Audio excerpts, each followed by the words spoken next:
What is up, everybody? Welcome to another episode of Limited Resources. This is episode number 408. My name is Marshall. I'm one of your Limited Resources, and joining me on the line, all the way from probably sunny Colorado, it's Luis Scott-Vargas. Luis, how are you, sir? I'm doing all right. It's not sunny here. I wish it was. But sorry, man. Otherwise, things are good. We got a new set. We got to play some games. We're both, a couple drafts in at the very least? Yeah, I think 5. Yeah, I think I'm at like 4 or 5. 4? Yeah, I sent 3 of them into Channel Fireball, and I did a couple just on my own as well. I also swept my pre-release weekend, Luis. Swept it right through. I did not lose a game. Are you excited for me or what? Come on. Give me some love. Yeah, you did better at the pre-release than I did. I did not compete at the pre-release, though I did play Magic that weekend. I played paper-constructed Magic for the first time in, I don't want to say how long. What were you doing? I was helping, the Rampaging Raptor test for Worlds. So, you're Raptor Companion. Oh, yeah, I'm Raptor Companion. And it was fun. That's cool. It was good to actually play with the cards that we would cover and not ever actually play with ourselves. Yeah, that's pretty cool. All right, so let's get into this. First things first, channelfireball.com, the sponsor of this podcast. I just mentioned them. We do videos. Luis and I both do videos for Channel Fireball, and I've sent in a couple or 3. And in fact, as of the time of this recording, there are already at least one video from you and from me up drafting Ixalan. In fact, doing our pre-release. In fact, I believe the one up is my very first draft of the format, full stop. And so that's pretty cool.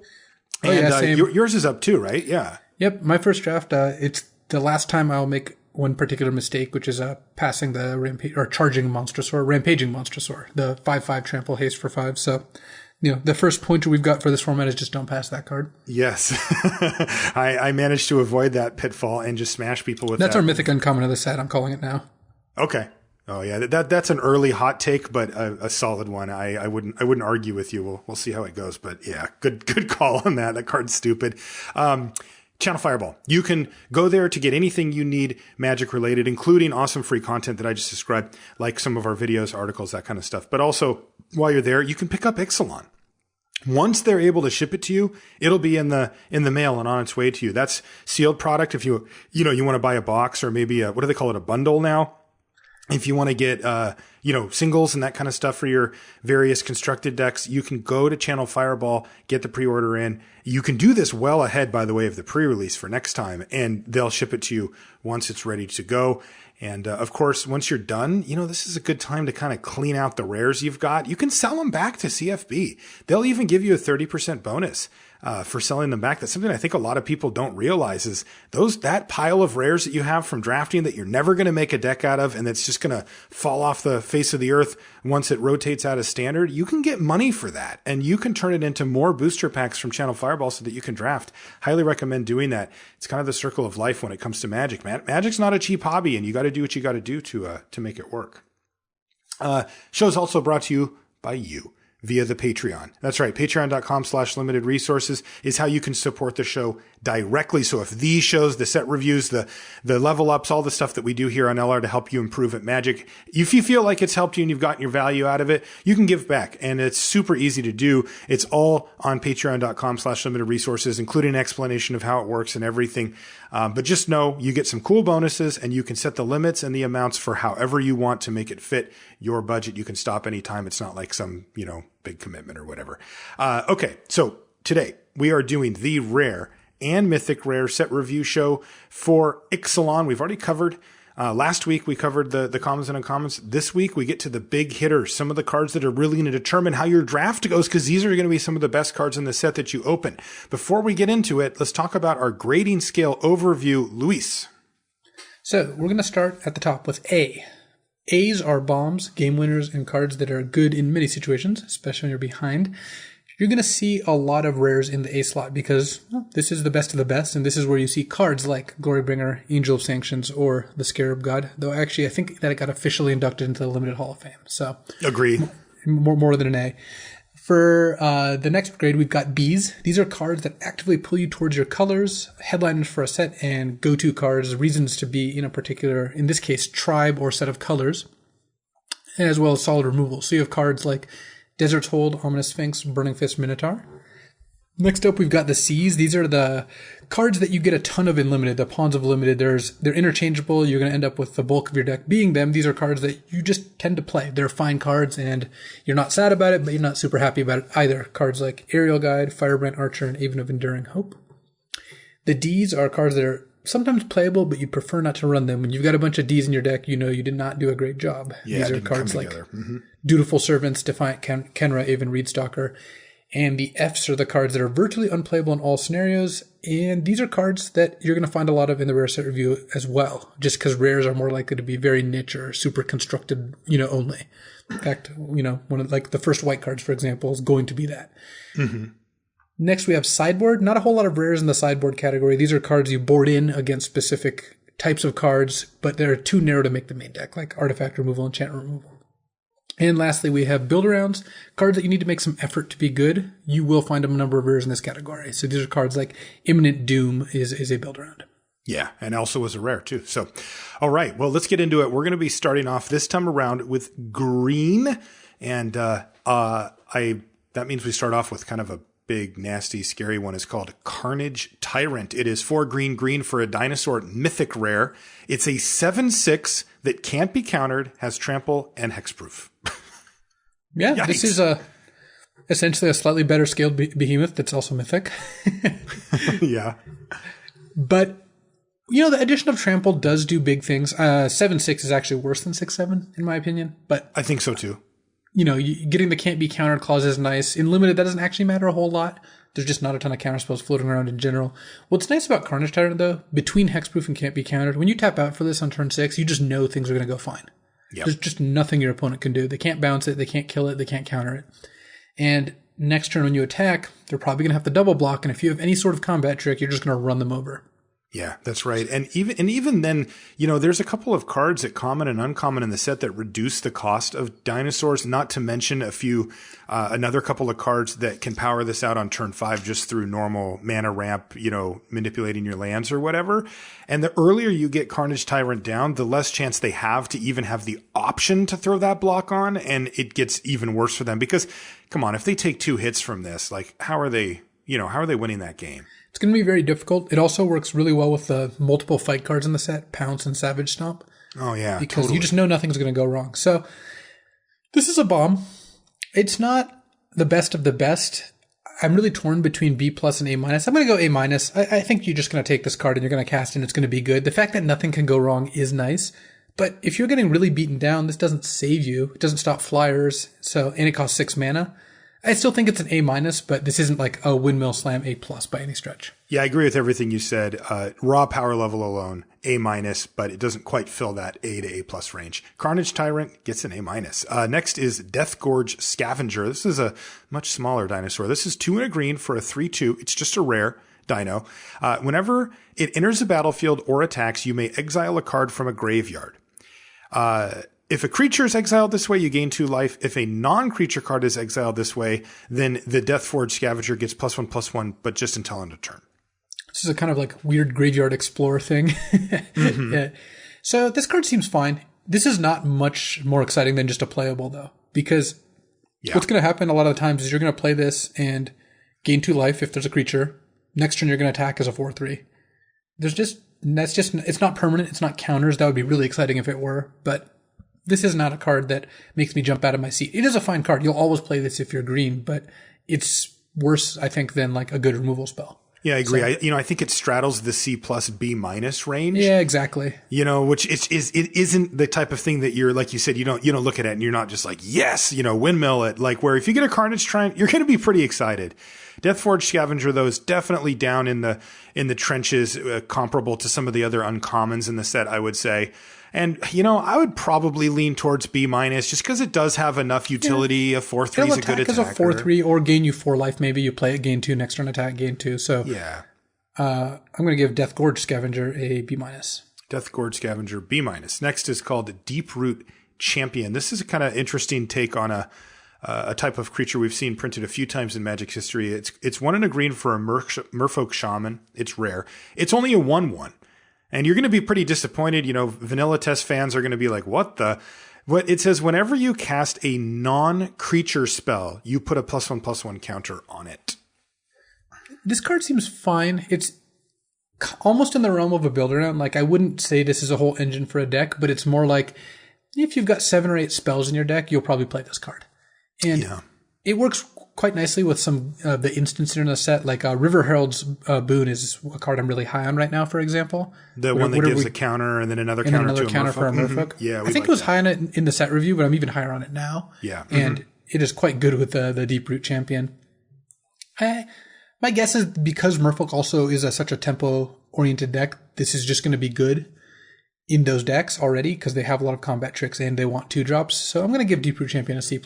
Not a card I'm like amazed by, but it does its job. That's where I was going to go to. The key is that if you get that first counter on it, then you've kind of paid even money, and it has this upside of getting your opponent's a lot never going to block it with a 2/3 without worrying a little bit. That's right. So Deep Root Champion gets a C+. What about Emperor's Vanguard? This is a 3 and a green for a 4/3 human scout at rare, so no relevant creature types. Whenever Emperor's Vanguard deals combat damage to a player, it explores. So 4 mana, 4/3, that when you hit them, it'll either draw you a land, which is the same as drawing a card, by the way. Not to get into too much of a semantic hole here, and or become a 5/4 and give you the option of putting a card in your graveyard or on top.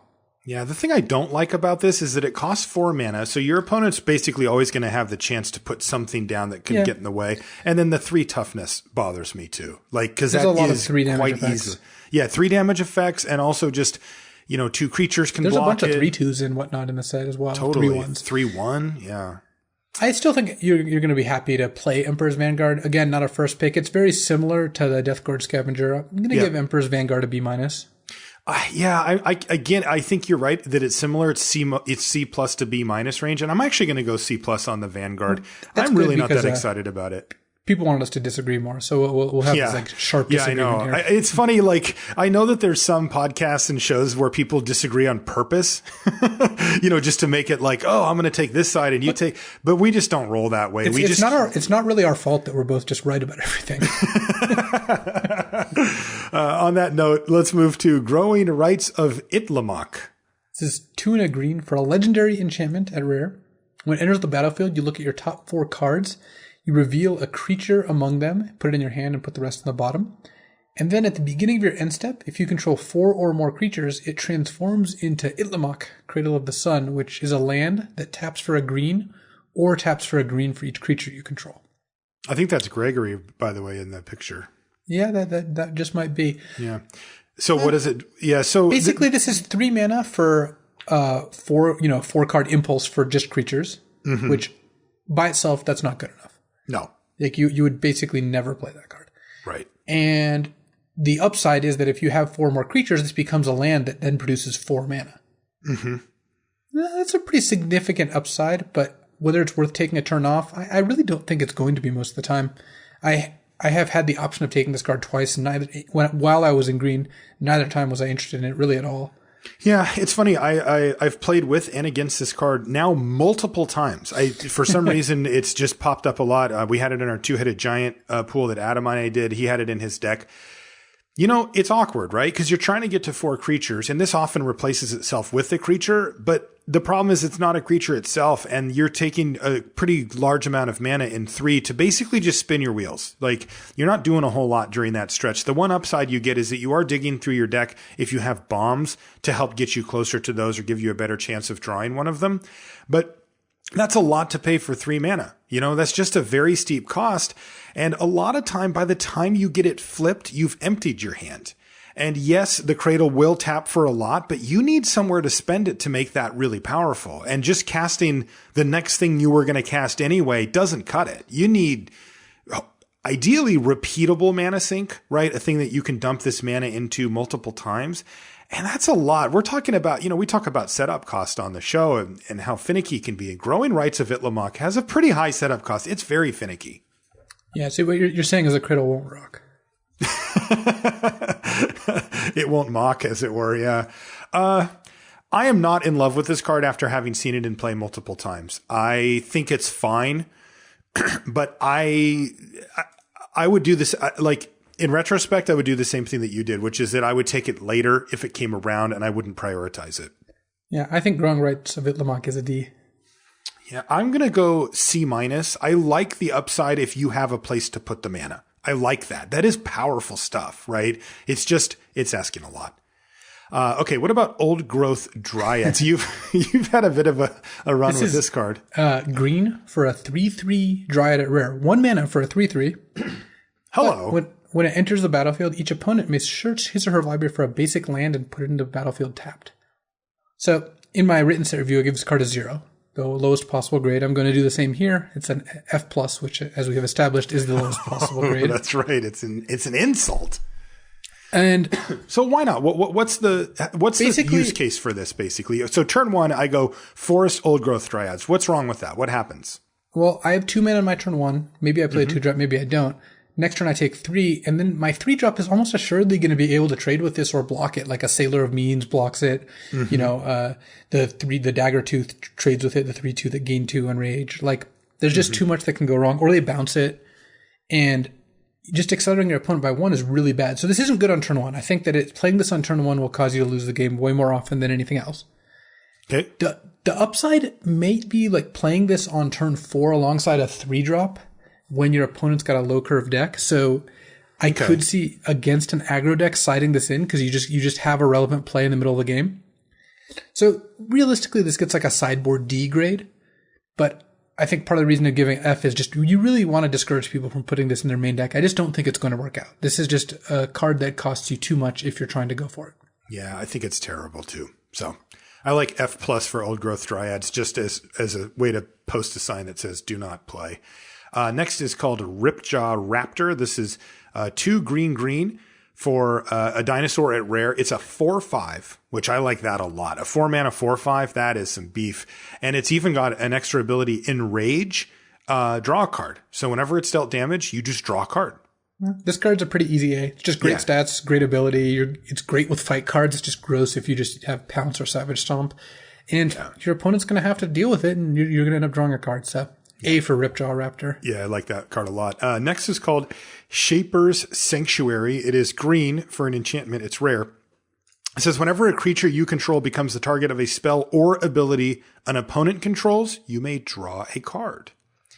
This looks like a sideboard card to me. Right. So when do you bring it in? Like, how much removal do you need to see from your opponent before it's worth it to bring a Shaper Sanctuary in? I probably need to see like 3 or 4 spells in game 1, assuming game 1 wasn't like absurdly long, because then you can assume they have maybe a couple more on top of that. Mm-hmm. And I need to be a pretty creature-heavy deck where my opponent is like forced to interact with my creatures. There's no tappers in this set, right? Because this would just beat the crap out of a tapper. No, there is the artifact cannon that does 2 damage. Yeah, there's also, I guess, the compass that flips and turns into a Maze of Ith. Yeah, Maze of Ith. So basically, Shaper's Sanctuary is like a fine sideboard card against really removal-heavy decks, but it's kind of brutal if you draw this in the middle of the game and they've used most of their removal, or they use this. You play this, then they just use the removal on the turn. They're going to kill you. Where this doesn't really do much. Like drawing a card is not going to impact the game right then. So yeah, I want to know it's going to be great. Like I want that one scenario that pops up where you're just like, I know this is going to be sweet. Right. You want this in a matchup where when you play this on turn 1, your opponent goes, ugh. Yeah. They go, oh, what does that do? Exist. Yes, but they do. This format has seemed relatively fast so far. So I'm not very high on Shaper Sanctuary. I give it a sideboard like C-. That's what I would too. I was going to give it a sideboard D. I just think you got to be patient, wait for the right time. Don't just throw it in because your opponent happened to have a removal spell. Next is called Verdant Sun's Avatar. Another big dino. This one's a 5 green for a 5/5 dinosaur avatar. It's just a regular rare. And when it or another creature enters the battlefield under your control, you gain life equal to that creature's toughness. Ooh. So this is a ramp payoff, a dinosaur payoff. It's 7 mana for a 5/5 and 5 life, which usually will buy you a turn, and then next turn you play another dinosaur or any other creature and gain 3 to 5 more life or 9 depending on how deep you're going. Mm-hmm. And then from there on you should probably be able to win the game fairly easily. This hits the bar, or clears the bar rather, for 7-drops that do something as soon as you play them. They catch you up. Because even if your opponent has removal, you're still going to have gained 5 life, and that will buy you a turn. Or if they have bounce. A bounce is very ineffective against this card. You just play it again and gain another 5. Right.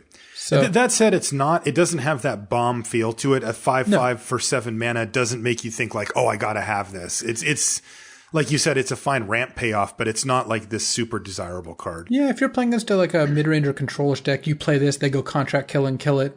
It's not like you got a huge advantage. No. I would give Verdant Sun's Avatar a B. I think it's a fine payoff for a ramp deck, but I'm not like going out of my way to play I like Verdant Sun's Avatar at B. This next one I'm going to give a higher grade to. It's called Waker of the Wilds. It's 2 green for a 3/3 Merfolk Shaman at rare, and it says activated ability. Green X. You put X +1/+1 counters on target land you control. That land becomes a 0/0 elemental creature with haste that is still a land. Yeah, this is a solid A. It's 4 mana for awesome. a 3/3 with a very good activated ability. Especially in the late game, lands almost don't count as cards, so you're almost getting a 2-for-1. You already use them for a bunch of mana, and then they just become creatures out of nowhere. Note you can target the same land multiple times. Yeah, you can stack up a bunch of counters. So you activate this, make your land a 3/3. The next turn you attack with the land. If they block, you can just make it a 6/6 or 7/7. And it's a 4 mana 3/3 by itself. Pretty easy A on Waker of the Wilds. Just a great card. Yeah, I think so too. And one thing to keep in mind, I had this talk with Adam who had played this card, and what he did is he played it and then he played out the rest of his hand, and his thinking was, well, then after I do that, I'll have a bunch of mana and I'll use Waker of the Wilds. But what I told him was, in the board situation that he was in, you got to make hay while the sun's shining, right? And I say activate that thing, like pass the turn. They can't really attack into you because you can just make, a 3/3 blocker or something along those lines. And in my mind, like, I just want to sit there and make a bunch of elemental creatures. And then if they beat those, then I can start playing the cards from my hand, because you just want to untap with this. Waker of the Wilds is the type of card that you go, Waker of the Wilds, go, and you go hold. And if you get to untap, you feel like you're in a really good position to win the game. Yeah, and if you get to use it then later, and your opponent kills it, you still have all those cards in your hand to play later. So you didn't miss out. Right. So A for Waker of the Wilds. That's green. Green looks very green to me, right? A lot of power and toughness here.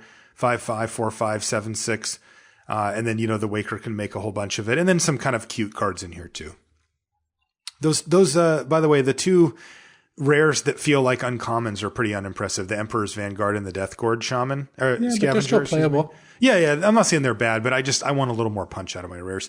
All right, let's move on to white. It would be. First card is called Ashes of the Abhorrent, and it is that. 1 and a white for an enchantment. It's rare. It says players can't cast spells from graveyards or activated abilities of cards in graveyards. Whenever a creature dies, you gain a life. Yeah, this card's an F. It's just an F, yeah. Getting a life when a creature dies is not enough, and the other card part of the card just literally does nothing. Right. So F for Ashes of the Abhorrent, and that's just not a card we're going to play. Next one is the Mythic Rare for white. One of the mythic rares, I should say. It is Axis of Mortality. 4 white for an enchantment. It says at the beginning of your upkeep, you may have 2 target players exchange life totals. This card's pretty interesting. Without mana burn, it gets significantly less powerful. Yeah. Mana burn gave you a way to really tinker with this, but yeah, it's just an. So let's say you play this. Yeah, let's say you play this when you're at like 10 and your opponent's at 20. You haven't attacked them all game. Next turn, if they can attack you down to 5, you can switch life totals, and all of a sudden you're at 20 and they're at 5. But then they can just keep attacking you. If you have no offense, then it doesn't really do much. It just delays you some time. It gains you a bunch of life, but that's like best case scenario. Yeah, and worst case is that, remember, white tends to be aggressive. Yeah, you would have to build a super controlling deck and tap out on turn 6 and do nothing. I can see situations where this does something, but if you're that controlling and you're trying to control the board, like draining them for 15 sometimes just doesn't do anything, because you need to be able to actually close the game, and this isn't going to help you do that. So I think Axis of Mortality is an F. I could see trying to build a control deck with it, but until that happens, I would like to start it at F and then maybe revise it. Yeah, I'm on F for Axis of Mortality. I think it's just awful. Next is called Bishop of Rebirth. This is a pretty powerful card. It's 3 white for a 3/4 Vampire Cleric. It's rare. It's got Vigilance, so a 3/4 Vigilance for 5. And whenever it attacks, you can return target creature card with converted mana cost 3 or less from your graveyard right to the battlefield. The card's quite powerful. Yeah, that's strong. Once you're at 3 or less instead of 2 or less, which is what a lot of the cards we've seen before in this vein do, you have almost every creature in your deck is targetable by this, like more than half. Yeah, well over half, right? And if this, is compared with a combat trick, you'll get multiple attacks. And even one attack, if you trade for a card and get a 3-drop back, that's a pretty significant advantage. It's a relevant creature type. So it's not a bomb exactly, but I would give it like an A-. I think Bishop of Rebirth is quite good. I think so too. I'd give Bishop of Rebirth an A-. I've faced the card and it just felt super powerful. I had to kill it or else I was going to just fall behind. Next is Goring Ceratops, which is one of the front runners for best artwork in the set. It's 5 white for a 3/3 dinosaur. It's got double strike. So let's just time out there. A rare, so a 7 mana 3/3 double strike. Nah, it's not too close to being good. Not quite, right? So this is its ability. Whenever it attacks, other creatures you control get double strike until end of turn. I'm not a big fan. I think that this is just too slow. It really heavily fails the test of like if you play this and they kill it. Yes, what really you get out bad. of it? You get nothing, mana? And it dies to like vanquish the weak, and like it dies to almost all the common removal spells. Yeah, and it's very weak to bounce. Red. Yeah. Oh God. Yeah. This is. I'm just cringing. Everything you're saying. There's the 1 double red burn spell kills it. How does vanquish the weak kill a 7-drop dinosaur? Right. Like that's not right. And even if you do have this, you need other creatures or the ability is just not even that good anyway. So I think this is a D. I don't like Goring Ceratops very much. Yeah, I'm with you. D on Goring, too expensive. Kinjali Sunwing is 2 and a white for a 2/3 flying dinosaur at rare. So already I'm like, yeah, I'd put that in my deck. And it's got a nice little extra ability. Creatures your opponents control enter the battlefield tapped. Yeah, this is a nice little beater. You would always play a 3 mana 2/3 flyer, and the fact that their creatures can't block the first turn they play them means if you're ahead, your opponents are going to have a really hard time coming back.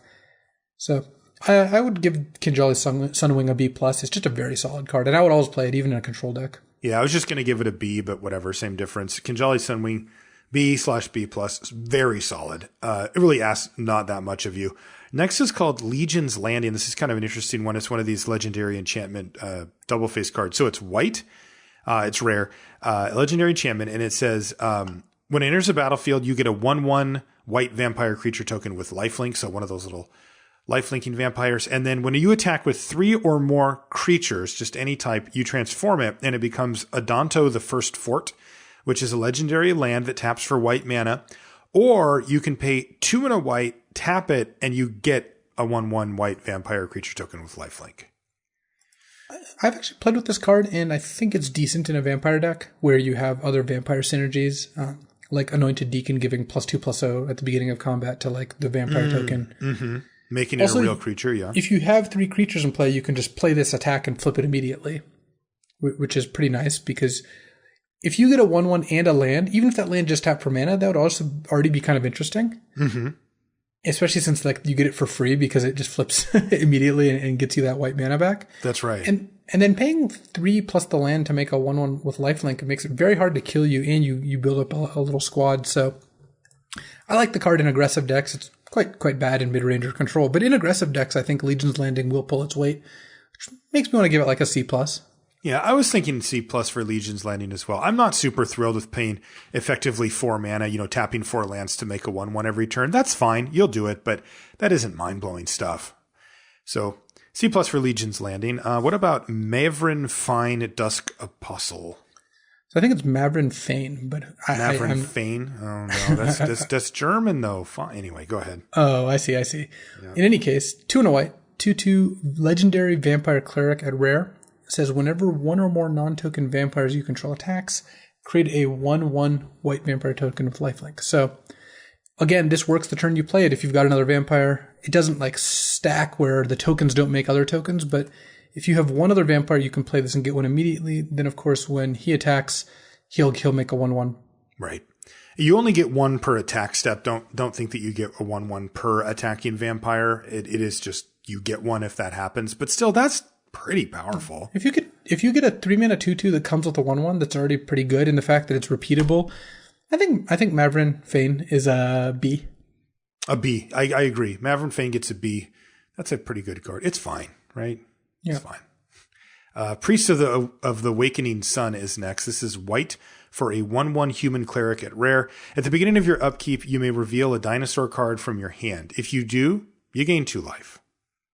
All right. And then it has this activated ability, 3 white, and sacrifice Priest of the Waking Sun to search your library for a dinosaur card, reveal it, put it in your hand, and then shuffle. Is this doing enough to make us happy? I don't think so.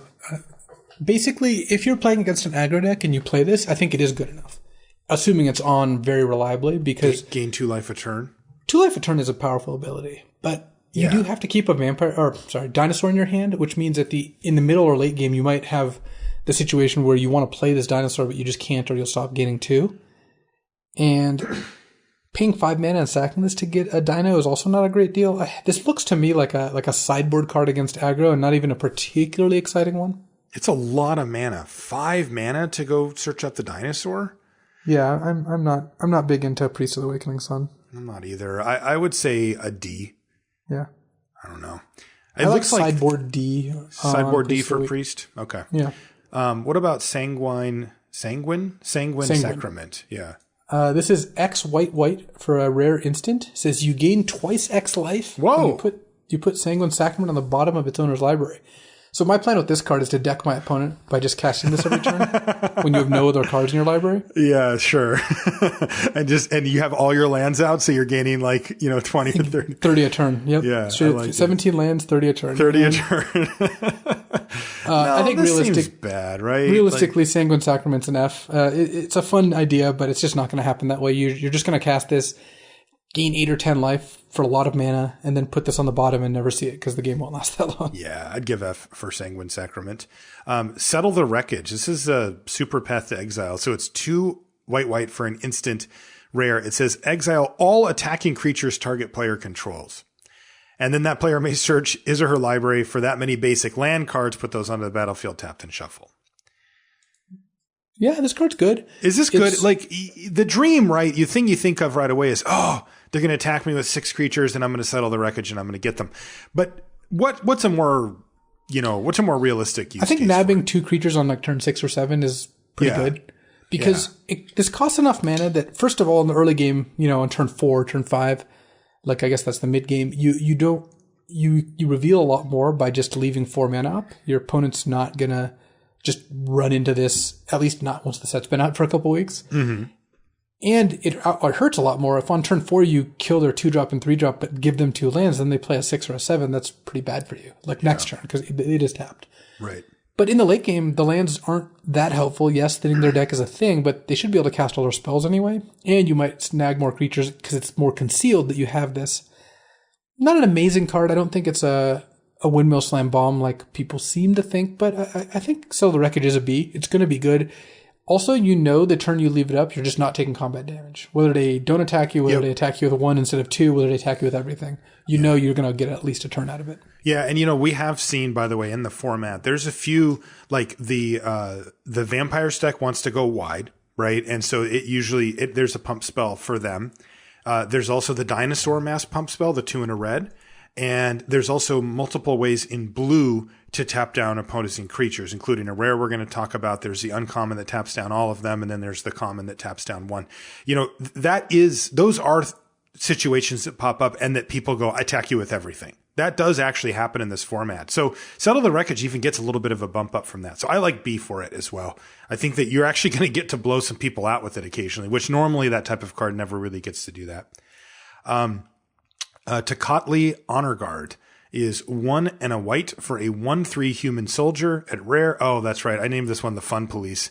Creatures entering the battlefield don't cause abilities to trigger. Yeah, this does not seem like a card you would want to start in your deck because it's just too often you're going to play against someone who's just not playing a bunch of explore cards, right? They're just playing normal creatures, a bunch of dinosaurs. Right. And you got your 1/3. Yeah, and that's just not good enough. Plus, you might also have cards that care about this, and if you're intentionally leaving them out because of this, you're not really getting much value either. So I think this is a sideboard card. Not a super exciting one, but against some decks it could be good.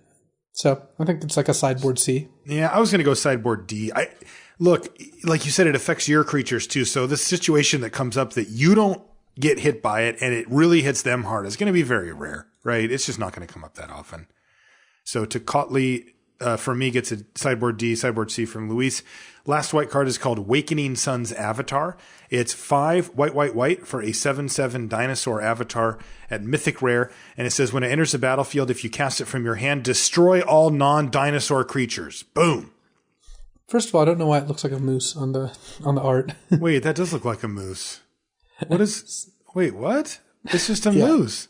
That's what it looks like to me. Second of all, 8 mana is asking a lot. This is a really good payoff. Like a 7/7 that kills probably all your opponent's creatures, or in the worst case scenario, none of them, but probably, you know, at least some of their creatures. These decks also don't seem super tribal. Like, even when you're dinosaurs, you're not 23 dinosaurs, right? You're like 8 dinosaurs or 10 dinosaurs. So this could be good even against dinosaur decks, and it really does, you know, have the effect you want when you cast a giant card.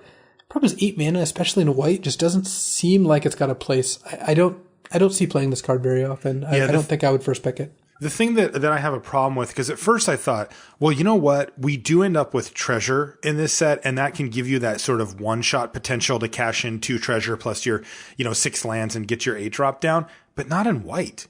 Like, you're just, the Dinosaurs deck doesn't make treasure. It just doesn't. So, yeah, I think the cost is actually very real here, and triple white's pretty tough too. I love the effect, but I do agree with you, Luis, that it's going to be very difficult to cast. Plus, it's a moose. Like, why would I? I'm not even interested. What grade do you have this at? I think it's like a D. I think it's a D. I think Awakening Sun's Avatar is a D. It's if you can cast it, right? How many times have we seen these type of decks or these type of cards? Yeah, the effect's great. 7/7 that blows up everything if you can cast it. So look at your deck and ask yourself, can I actually cast this card? And if I do, am I going to win the game? And if the answer is yes, then put it in and it's going to be a good card. And the answer is most of the time going to be no. So wake up. I can't believe it's a moose. I really wish you never would have said that. I can't help it. Look at the thing. Yeah, it is just, it's a moose with a fat tail. That's all it is. All right, so that's white. White seems a little bit all over the place, and I'm not shocked to see that. I mean, it is kind of going different directions. There's dinosaurs in here. There's a vampire, too. So it's kind of a mixed bag for white. But overall, not that impressed. I mean, is there even a single card in here that is just like a straight-out bomb? I mean, the Bishop of Rebirth is the one we gave the highest grade to, and even that's not, like, insane. I think that's the best one by a decent margin. Kinjali's Sunwing is good. Settle the Wreckage is decent. Like, yeah. There's, the thing is, that's fine. Most sets, white has like the two best cards. Yeah, you're right. We talked about that. White just always has these insane bombs. So yeah, it's taking a break. But luckily, blue is not. Yeah, blue is not. So let's get into blue. Arcane Adaptation. This one we can go by pretty quickly. It's 2 and a blue for an enchantment at rare. It says, as it enters the battlefield, you choose a creature type. Creatures you control are the chosen type in addition to their other types. The same is true for creature spells you control and creature cards that you own that aren't on the battlefield. No, never worth a card to do this. Even if you need all your cards to be pirates, you're just going to have to draft pirates or whatever, because Arcane Adaptation is just an F. It just doesn't do anything. Yeah, Arcane Adaptation is not very close to being playable. All right. There's just not enough tribal payoffs that matter. No, you need more than that. And plus, you can get the tribes. If there was an enchantment that was like, whenever you play, Gobbledygook, deal 4 damage to a creature or player, I would play Arcane Adaptation and name Gobbledygook. But that's just not the world that we live in. Right. It's just not. Never going to be worth a card to play Arcane Adaptation. Next is called Daring Saboteur. It is 1 and a blue for a 2/1 human pirate at rare. Activated ability, 2 and a blue. Daring Saboteur can't be blocked this turn. So you can give her unblockable, which is kind of cool. And then whenever Daring Saboteur deals combat damage to a player, you may draw a card. If you do, you discard a card. So you can loot. This is another fine card that doesn't feel like a rare. This feels like a decent uncommon. Agreed. Similar to the Kinjali Sunwing, the 2/3 flyer we just talked about. It feels like, hey, solid, a B, right? I think you're underrating Sunwing a little bit, because I think that card's quite a bit better than the Saboteur. Actually, that is true. I gave it a B, and you gave it a B plus. but either way, Daring Saboteur is like a B minus. Like, you'll play this card, it's fine on turn 2, and it's still fine on turn 10, which is nice. But on turn 4 or 5, it's actually kind of at its weakest. Mm-hmm. And that overall leaves me to think that this card is going to be, well, it's actually just a B, because I can imagine having like 6 or 7 lands out and just using this to loot every turn, which is pretty awesome. I love this. You're doing my job for me. That's what I was going to say. Are you offended that it's a May ability? Because why would you not, right? Yeah, you should always loot. There you go. All right, B for Daring Saboteur. Next is called Dreamcaller Siren. I actually played with this card today. Well, this is one of the bombs of blue, I believe. No. We're going to disagree on that then. This is 2 blue for a creature Siren Pirate at rare. It's a 3/3 flash flyer that can only block creatures with flying. And when it enters the battlefield, if you control another pirate, you can tap up to 2 target non-land permanents. All right, make your case. If you're racing with your opponent, this card's incredibly hard to beat. Yes, that is true. And it's the sort of card that makes it so even if you're losing a race, if you have this, you can. It's one of those cards where you like. It's what we teach people about like level 1 thinking, where you're like in this race, you're like, I'm winning this race, but my opponent just continues racing. Why are they doing that? And then they play a Dreamcaller Siren, and you figured out why. Yeah, because you have to take basically a turn off. On the critical turn, they're going to tap your 5/4 and your 3/3. Mm-hmm. And then fly over for an additional 3 points of damage. This isn't good in a like really controlling deck, but any mid-range deck will be glad to have it. Sometimes it'll eat a random flyer too. And in a pirate deck, it seems like a pretty good tempo play. Yeah, so I played it in a pirate deck and I found it medium. Yes, it was good in the situations where my opponent was raising. Did you play it at the beginning of combat on your opponent's turn? Because that's the trick, is you play at the beginning of combat, then you tap 2 other creatures. Yes, I did do that once. But the problem was that I did need it to block. And the fact that it can't block and you're dumping 4 mana into it's a kind of a problem, which is why I don't have it super high. I have it at about B. Yeah, I'd give Dreamcaller Siren a B. I think it's a good card. I'm just not in love with it. You're giving it a higher grade? I mean, I'm not at the point where I'm saying this is an A, but I think it's I think it's an A minus. I think that when you play this card, you're going to be pretty happy. Yeah, I have it way lower. It just doesn't do well in quadrant theory. Like when you're behind, it's bad. Like you just don't want it. Don't think that's true though. Why not? Explain. You tap 2 other creatures, it'll give you a turn to stabilize. Yeah, it just doesn't stabilize you. The fact that it can't block, yes, if it would be a solid A if it could block anything. I think so it's too. Just eating 2 3s and they have 2 3s out. You tap 2 and they can't even attack with the last one. But I think that unlike most racing cards, this card's actually a fine play when you're behind because it at the very least buys you a turn. Yeah, I just wish it would solve my problem a bit better, like any 4-drop creature. This is why I'm not saying it's a straight up bomb, but I think that this actually does pretty well in quadrant theory, all told. Okay, I disagree, but we'll find out. We'll keep an eye. So you gave it A minus, I gave it B. That's a pretty big gap for us. Dreamcaller Siren's laughing at us. Entrancing Melody is next. This is blue X for a sorcery. It's rare, and it says gain control of target creature with converted mana cost X. Wow, I haven't seen this card yet. Well, this card is... That's a beating. Yeah, we're not going to disagree on this one. This is an A. This is an A. It's not an A plus because it's kind of expensive, but Treasure really helps this. This is the first card I picked in this format. Nice. Though I never got to cast it, but I cast it once and it was great. Okay. If you have Treasure, you can take 5 or 6 drops. Even if you don't, casting this for 5 mana and taking a 3-drop is still really good. Yeah. They're at -1 creature, you're at +1 creature. So control magic, even if it's a little more expensive, still gets an A. Yeah. Also of note, it's a sorcery. So you just get control and they can't interact. A lot of these are enchantments that they can bounce their own creature or whatever. This doesn't have that. It's just steal it. And yeah, love it. Entrancing Melody, A. I want one of those now. Fleet Swallower is 5 blue for a 6/6 fish at rare. And it says, whenever Fleet Swallower attacks, a target player puts the top half of his or her library rounded up into his or her graveyard. That's not actually going to kill your opponent. You're not going to deck them. There's not really a decking deck. It doesn't work that way, right? Like half. It just gets down to and 1. It's a 6/6. It'll just kill them in a couple of hits. But 7 mana 6/6 with basically no text is a D. It's just not a good deal. I agree. Yeah. I like that they put a fish in here, though it doesn't, we call merfolk fish, but that's not what they really are. So yeah, D for Fleet Swallower. What about Herald of Secret Streams? So, besides being, an announcement of a stream no one watches on Twitch, it's 4 mana for a 2/3 merfolk at rare, and it says creatures you control with +1/+1 counters on them can't be blocked. That is a solid card in some decks. I've actually seen merfolk decks where I would play this, and I actually have played it once, and it was fine. Yeah, me too. It's really good with like Jade Guardian, the 2/2 hexproof that puts a +1/+1 counter. Yeah, there's also the uncommon, the 1/3 that distributes 2 +1/+1 counters to merfolk. Like that would be really nice. This would be a nice follow-up to that. Yeah, especially since that can go 1-on-1. You can distribute it. Exactly. And so this is a build-around. This is not a card you're going to first pick, nor is it a card you're going to play in a random deck. But in a build-around, like Merfolk deck, I would give it a B. I would too. Even if it's only a 2/3 for 4 mana, which is a little unexciting. These counters are everywhere. I like it. I like Herald of Secret Streams for that type of deck. This is an interesting one. So this is the latest and greatest Jace. Jace Cunning Castaway. Apparently he's on a pirate ship now. 1 blue for and that's right, legendary Planeswalker Jace. They did change that. Not really relevant for this set, but Planeswalkers are now legendary in that way. So 3 loyalty for a 3 mana Planeswalker. I like that. That's a good start. +1, whenever 1 or more creatures you control deals combat damage to a player this turn, draw a card, then discard a card. Okay.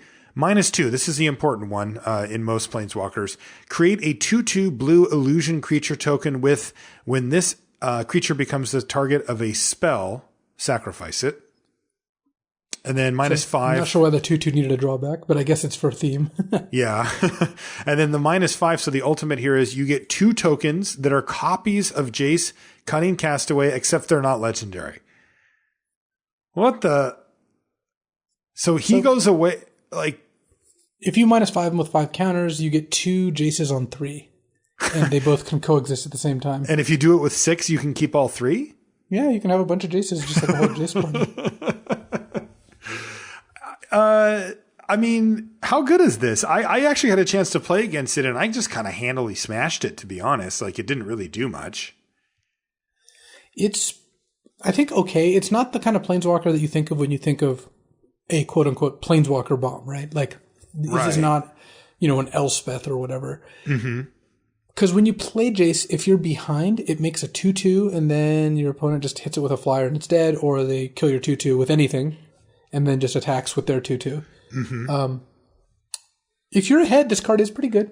Yeah. Getting to +1 and loot, and then +1 and loot again, and then all of a sudden threaten to, make 2 Jaces, make 2 tokens. Like, that's the power play. But overall, Jace Cunning Castaway is just more of a, for a Mythic Planeswalker, it's a miss in terms of that. Yeah, it's like a B or something, right? I think Jace is a B. Yeah. Look, if you're parity or ahead, Jace will give you a decent advantage. Yeah, for Not even sure. an insane one, but a decent one. No. But worth the 3 mana. Yeah, certainly. Like, if you're on the play and have a decent 2-drop and then play this on 3, like, that is fine. Like, your opponent is under pressure. They do feel threatened. So I think Jace Cunning Castaway gets a B. Yeah. One little note is the illusion, it is only a spell that makes it get sacked, where oftentimes these illusions are spell or ability. And it's not the case. Yeah. So it's good you pointed that out. Yeah. So if somebody targets it, it will not die if it's an ability. Next is Kopala, Warden of Waves, which is 1 blue for a 2/2 legendary creature Merfolk Wizard. So here we have kind of the super Merfolk. But the ability is not so hot. Whatever. I'll let you judge. Spells your opponents cast that target a Merfolk you control cost 2 more to cast. And abilities your opponents activate that target a Merfolk you control also cost 2 more to activate. So what we have here is a kind of tough to cast 1 blue 2/2, which is under the threshold. It is a Merfolk, which is something, and then it kind of protects your Merfolk. In a way, like, your opponents still get to play their removal spells if they're on the cheaper end of things, and eventually kill your Merfolk. I don't know how annoying this really is, given that Kopala is only a 2/2. I don't think it's very annoying at all, because your opponent can, first of all, pay 2 more in a lot of games. Second of all, this is a 3 mana 2/2, and even though Merfolk Tribal is a thing, I found the tribal aspects of the set to be a little underwhelming, in the sense that you're just not paid off for having 15 Merfolk in your deck. No, you're not. Like, you want 7. You want to make sure your, River Herald's Boon is active, but you don't need 3 in play. You just need 1. So, yep. I'm not a big fan of Kopala. I think he's a playable card, but he's not one that is particularly exciting. Kind of like a C- to me. C-. That's what I was thinking too. It's the abilities just aren't that exciting. So C- for Kopala, Warden of Waves. Oh God, Luis. I'm so excited about this next card. This is a Overflowing Insight. Very good name. 4 blue. 7 mana. Oh, yeah. Mythic Sorcery. Target player draws 7 cards. We've been waiting for this day our whole lives.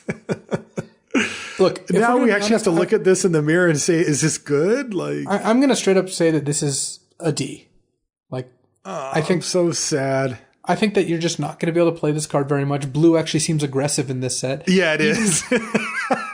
Even with treasures, you're totally still paying is. 7 mana to not affect the board and probably discard 2 cards. Look, I'm not claiming I'm never going to take this card. Oh, but God. The first time you see it, you are slamming it. Oh, yeah, of course. But I'm still going to give it Overflowing Insight a D, and realistically, it's probably like an F. It probably is a D. Yeah. Is there a control deck, right? Because this is an absolute powerhouse if you do have control of the board. There might be a control deck, and it might be a sideboard card if you're like a mid-range deck playing against another mid-range deck. Yeah. You can also maybe deck them, but that seems kind of unlikely. So Overflowing Insight. D. The saddest too much of a D. good thing. 5 mana draw 5 is so much better than 7 mana draw 7. I know. Oh man, too much of a good thing. River's Rebuke is next. It's 4 blue for a sorcery at rare. It says return all non-land permanents target player controls to their hand. Boom. Super bounce. We just went from super draw spell to super bounce spell. Yeah, this one's a little bit better. I'm actually a pretty big fan of this. Normally I think these cards tend to be a little overrated. Yeah. But River's Rebuke I think does live up to what people probably think it does, which means it's an A- for me. It's just a card you cast and you're going to win the game either that turn or the next turn a lot of the time. Yeah, it kills all tokens that are there and sets them back a lot. Also, we just mentioned a second ago, blue is pretty aggressive here. Yeah. You get blue pirates. If blue wasn't aggressive, I'd be lower on this, but pirates and merfolk are both looking to beat down. Yeah, and so this is the place for a card like River's Rebuke, where in a normal set you'd be like, yeah, but I'm going to bounce everything and then be like, attack you for a few and then say, go here, it's bounce everything, kill you. So River's Rebuke does seem to be very powerful to me. It is a little conditional, but I like it. I just like raw power of that level because there's going to be games where your opponent figures, I've got this. And then you're going to play this and they're going to go, oh, I'm just dead now. Like there's nothing I could do. Where do we grade it? Is it a B, B plus? I have it at A-. I think you're going to win. You think it's that good, huh? Okay. Often enough when you cast this that it's good enough for me. Okay. I will join you at A-. I like also the ability to kill a bunch of vampire tokens and stuff. That's pretty cool too for River's Rebuke. Very powerful. Also treasure tokens. It is non-land. So. Oh, true. Oh man, it washes away the treasure. That's pretty cool. Oh, yeah. Next is called Search for Azcanta, and it is, 1 and a blue for a legendary enchantment. And it says at the beginning of your upkeep, look at the top card of your library. You may put it into your graveyard. Then if you have 7 or more cards in your graveyard, you may, that's interesting. You may transform Search for Azcanta, and because Azcanta, the Sunken Ruin, which is a legendary land that taps for blue, or you can pay 2 and a blue and tap it to look at the top 4 cards of your library, reveal a non-creature, non-land card from it, and put it in your hand, and then the rest go on the bottom in any order. Ooh, lots going on here. Yeah, it's basically a control build around where if you have 10 or 12 spells or artifacts, then this is going to draw you a card enough of the time that it becomes a cool little engine in the mid to late game. What do you think about it on the front side? Not worth a card by itself. So Scry 1-ish? Scry 1 is just not worth a card. Yeah. Even if you get to do it every turn. Yeah, even if you have the option of transforming. So I think that I would not play this card unless I had at least 8 hits. So and was looking to be a more controlling deck. At which point it's a decent engine, but that still. This isn't a card that I expect to play very often, even if it does seem like a really sweet one. Yeah, it is kind of sweet. Find your overflowing insight with this search. And oh, yeah. There we go. Is it just like a D? Yeah, I think Search for Azcanta is a D. Yeah. Next is called Spell Swindle. This is 3 blue for an instant. It's rare. It says counter target spell. That part's easy. And then you get treasure equal to that spell's converted mana cost. So if it was a 5-drop, then you get 5 treasure. It is cool that you get to get a ton of treasure off of this, right? You counter a spell, and then you end up with 4 to 6 treasure tokens. Yeah. But what are you spending all that mana on? Yeah, I played it. I played it today, and I decided for science, for you, dear listener, I put this in over a cancel. But I even mentioned in the video, I bet you cancel's just better on average. And it would have been. Yeah, Spell Swindle, I like having a hard counter, but I just ended up with all this extra treasure that didn't really do that much for me. Yes, exactly. So I don't love Spell Swindle. I think you can play it. I don't think it's unplayable, but I think it's like a D. I actually just think cancel's better than Spell Swindle. Yep, I will give Spell Swindle a D. Okay, that moves us to black. And black's first card is called Arguels. How would you say that? I think it's Arguels. Arguels Bloodfast. Who's thirsty? 1 and a black for a legendary enchantment at rare. You can pay 1 and a black and pay 2 life to draw a card. And then it says at the beginning of your upkeep, if you have 5 or less life, you may transform it. And if you do, it becomes Temple of what is this? Aclazotz. Aclazotz. There you go. Temple of Aclazotz, which is a legendary land that taps for black mana. Or you can tap it and sack a creature. Now, there's no mana paid for this to gain life equal to the sacrificed creature's toughness. I played this card already. I think this card is bad. I played it. It was sweet. Bad? No, it was awesome. I drew 2 cards off of it and then sacked 2 of my creatures and then died. Yeah, this card seems horrible to me. Yeah, it didn't really do what I wanted it to do. Well, so there's 2 problems with it. One, the front side is just wildly unplayable. Like, there are matchups where you would side that in, right? A control mirror seems like pretty sweet. But straight up, playing it, especially at the beginning of the format when everyone seems to be playing aggressive decks, whether or not the format is aggressive, that's what people are doing right now. Mm-hmm. And you just can't play a 2-mana card that makes you pay 2 mana and 2 life to draw a card. No. Then when you flip it, it's not like Temple of Aclazotz is like a bomb either, right? Like you wouldn't look at this card and be like, wow, he really did it. And when you sack a creature to gain a bunch of life, you no longer have the Bloodfast in play to spend that life. It's true. Yeah. It played out exactly how you just described, by the way. Yeah. So, yeah, I'm not a huge fan of it. I think Arguel's Bloodfast is... Can we just give it a sideboard? A sideboard card. Yeah. Like it's a sideboard C. If there's 2 slow decks, or even a fast deck against a slow deck, this card could really punish them for not attacking you, but not a card I'd put in my main deck. You really should not be playing this card. Yeah, I regretted it. So, sideboard C, is that what we said? Yeah. Okay. Sideboard C for Arguel's Bloodfast. Next is Blood Crazed Paladin. What does this one do? 1 and a black for a 1/1 Vampire Knight at rare with flash. Mm-hmm. Blood Crazed Paladin enters the battlefield with a ++1 counter on it for each creature that died this turn. I was a little higher on this initially, but this kind of ends up being a finicky 3/3 for 2. And yes, when 2 creatures trade, you can play this as a 3/3, but you can't play it on turn 2.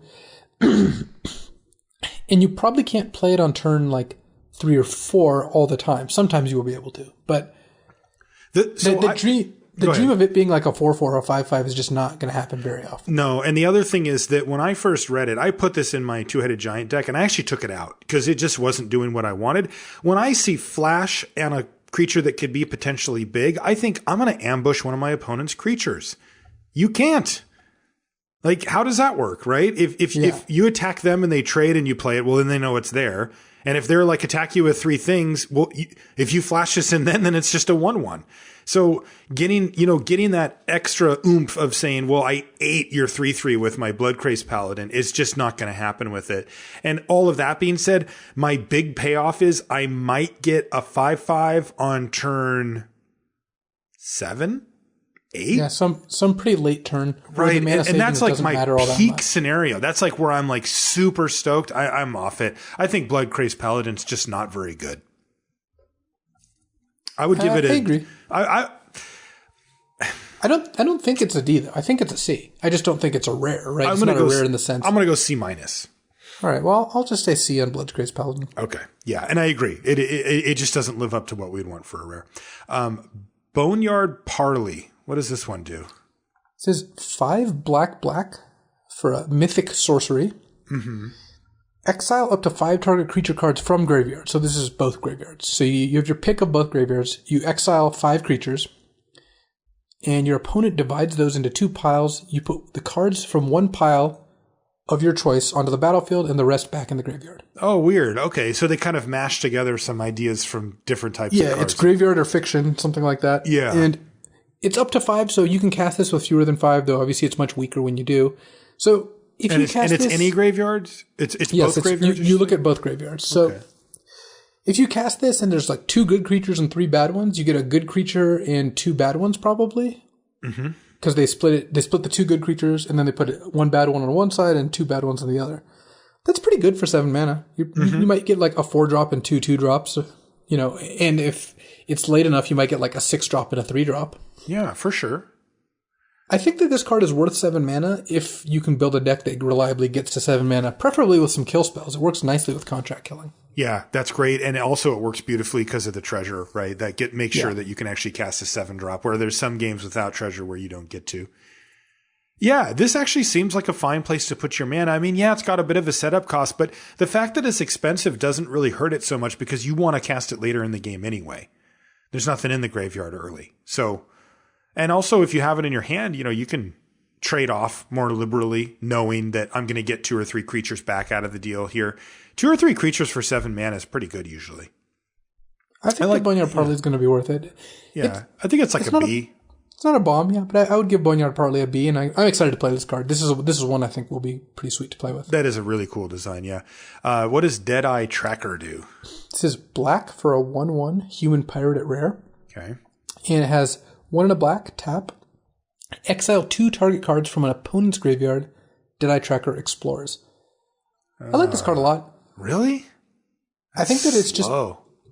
The thing is, it's a cheap pirate for raid, and then if you just use it once, I think you've already gotten a decent amount on your investment back. It only costs 1 mana. That's true. Two to use. So if you just draw a card or make this a 2/2 and get to scry, and then later in the game do it again, like this is the kind of card when it's in play, your opponent's not going to be super happy about it. Yeah, I'm coming around. That is okay. If they end up with 4 cards later on in the yard and you activate it twice, you're getting your value. Yeah. Okay, sure. Deadeye Tracker. Where would you grade it? I mean, it still doesn't seem great to me. This feels kind of like the other one, like C+. I think it's a B-. I think it's a little better than that. Just because the thing is, it's so cheap. Like on turn 4, you can play this in a 3-drop, and then your opponent's going to be like a little annoyed because next turn you're going to get to use this maybe on your upkeep if you really are looking for something to do that turn. I mean, if they have, how often on that early are they having anything in their graveyard though? On turn 4, yeah, if you traded a couple cards, if you have like the Tormentor that makes them discard a card, that sort of thing. Yeah. So, and then we don't care about the fact that it's exiling cards. Like that comes up rarely, right? Like we just looked at the it's a slight upside. Okay. Because there's a couple raised deads. I'll go C+ on Deadeye Tracker. You've talked me up for sure. I actually was pretty down on it, but there's a lot of upside to it. I agree. You're B on it? B-? B- On Deadeye Tracker. Okay. Next is another mythic. It's called Direfleet Ravager. Super pirate. 3 black, orc, pirate, wizard at mythic. It's got menace and death touch, and it's a 4/4. So 5 mana, 4/4, menace, death touch. Where are we at? Just right there. That's probably like a B right there. Yeah, that's probably a B because you forcing to double block and then having death touch is a really nice combo. When Direfleet Ravager enters the battlefield, each player loses a third of his or her life rounded up. Ouch. Yeah, this card's sweet. Ooh. I think that the rare, or the ability rather, the enter the battlefield ability bumps this up to a solid B+. I think so too. Because you're trying to be aggressive. And it's an advantage most of the time. Sometimes it'll be bad. You won't want to cast it, but it is generally an advantage. You'll make them lose a bunch of life, and then you'll just get to attack them with a giant menace death toucher that they now have to block. Direfleet Ravager, B+. I like it. Next is Fathom Fleet Captain. This is 1 and a black for a 2/1 human pirate at rare. It's got menace, and which I like, by the way, quite a bit on a pirate and in this color. Enabling raid and that kind of stuff, but it's got a really nice activated ability too. Whenever it attacks, if you control another non-token pirate, so a real pirate, you can pay 2 mana. And if you do, you get a 2/2 black pirate creature token that also has menace. Oh, this card's fantastic. It's awesome. 2 mana, 2/1 menace, already good. And then if you can ever activate this, then you're so far ahead. 2/2 menace is well worth 2 mana, especially since it's free. Totally. You didn't spend a card on it. All upside, yeah. I think Fathom Fleet Captain's an A-. I do too. I've played with and against it, and I smashed my opponent with it, and I had a really good hand when my opponent had Fathom Fleet Captain that couldn't quite block it, and I just got ran over by the pirate tokens. So that's a lot of respect for a 2 mana card here too. That's the thing you got to remember. You're only paying 2 mana for a card that is pure upside. So I like A- on Fathom Fleet Captain as well. What about this next one? Revel in Riches. This is 4 and a black. It's a rare enchantment. It says, whenever a creature an opponent control dies, make a treasure. Mm-hmm. Beginning of your upkeep, if you control 10 or more treasures, you win the game. Hey, alternate win conditions. And this card's sweet. They're just making it rain. Bad, but It's a 5-mana card that doesn't affect the board at all, and you have to like make 5 treasures and kill 5 creatures, right? Like to get the 10, or you could kill 10 creatures, but that's going to be pretty hard. That's really hard. Yeah, that's pretty. Realistically, this card is like build around D. Yeah. There's just no make 5 treasures cards, right? There's just not that many cards. I guess Spell Swindle's the closest you get, but I just don't think Revel in Riches is good. It is sweet though. It is sweet. And by the way, we don't even get to do the thing where we say, "Oh, you're not going to really do this." Send us a picture. Someone already sent us a picture. Already did. Yeah. I saw. It's like day one. They already won. All right. So build around D for Revel in Riches.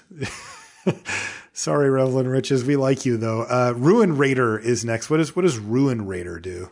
2 and a black for a 3/2 Orc Pirate at rare, and it has Raid. At the beginning of your end step, if you attack this turn, reveal the top card of your library, put that card in your hand, and lose life equal to the mana cost. So it's Dark Confidant, right? It is optional in the sense that you could not attack. If you do attack, it is not optional though. So if you do attack, the Raid will trigger at the end of turn. Yeah, that is harsh. But it's a 3-mana 3/2, and this ability is, I think, pretty big upside, because if you're the one beating down, then you don't really care about flipping, especially when you have a relatively low curve deck. Yeah. I think Ruin Raider's quite good. I do too. I've played against it a couple of times, and even though I was in a situation where I could actually do some damage to my opponent, I was like, oh, that's a problem. Like, that's the kind of card that, just like Dark Confidant, can just get out of hand on you, even if you think it might be something good for you. So I like Ruin Raider too. I would give it a B. Yeah, I like B for Ruin Raider. What about Sanctum Seeker? This is 2 black for a 3/4 Vampire Knight at rare. Whenever a vampire you control attacks, each opponent loses a life and you gain a life. I had this in a white-black vampires deck, and it was as good as it looks. That's stupid. All the 1/1 tokens trigger it? You play this, attack, it triggers immediately, it triggers off itself when it gets to attack, and it's a 4-mana 3/4, which is pretty nice stats. So come on. That reminds me of Hellrider. Yeah, this is a solid A. Sanctum Seeker is just quite good. Yeah, I agree. And it fits the theme of the vampire deck perfectly. It rewards you for going wide with vampires. Next is Sword Point Diplomacy. What does this one do? It's 2 and a black. It's a rare sorcery. It says reveal the top 3 cards of your library. For each of those cards, put that card in your hand unless your opponent pays 3 life. Exile the rest. So you flip your top 3 and your opponent gets to pay 3 life per to stop you from getting them. This card seems terrible to me. Yeah, I don't think it's good. It's tempting. These cards are always tempting. Pick, right? They go, you can have the 2 lands that don't matter, but I'll pay 3 life for that bomb that you got. Right, and you spent 3 mana to do this. No. I don't think Sword Point Diplomacy is good. And the decks where it can use it the best tend to be low curve, so those lands are really not going to help as much. Man, such a cool name, but I think the card's bad. I wouldn't be surprised if it's just an F. I think that Sword Point Diplomacy is probably like a D, but I'm probably not going to play it. And I don't think you're going to put it in your deck, man. I really don't. I just don't think it's going to be good, yeah. No, I'm going to go F on Sword Point. I just don't think it's playable. I just don't think you ever want to have that card in your deck. Last one is a card you'd like to have in your deck as often as possible. It's called Vraska's Contempt. It's 2 black for an instant at rare, and it says exile target creature or planeswalker. You gain 2 life. I like to just throw in 2 life there. Well, that's what makes it rare. This is 4 mana, instant speed, unconditional removal with upside. No, it's not insane. It's not a bomb, but I think it's a B+. I have it at A. You just think it's a straight up A? I do. I think that the unconditional nature and instant speed of removal here, we just don't get that, it at all. And so I have Vraska's Contempt at an A. I just think that these type of removal spells are kind of the new Doomblade, maybe it's an A-. Like I would this card is worse than Doomblade. Yeah, it is. But we don't get Doomblade, right? Like those are completely banished. Us not getting them doesn't make these cards better. Well, I mean, it is relative though. It is somewhat relative, but the creatures are still good. And hell, the creatures are better. It's getting better. So just because this replaces the removal spell doesn't mean it then gets bumped up or good. I think this card is good. Okay. But I don't think it's as good as Sanctum Seeker. I would take Sanctum Seeker over Vraska's Contempt. I think I would too. I think you're right.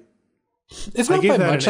Okay, well, I'll give it an A-. I think A- is probably fine. I'll meet you in the middle, right? We'll have Braska's Contempt at A-. I like that. That was a little sword point diplomacy from Luis there. Yeah.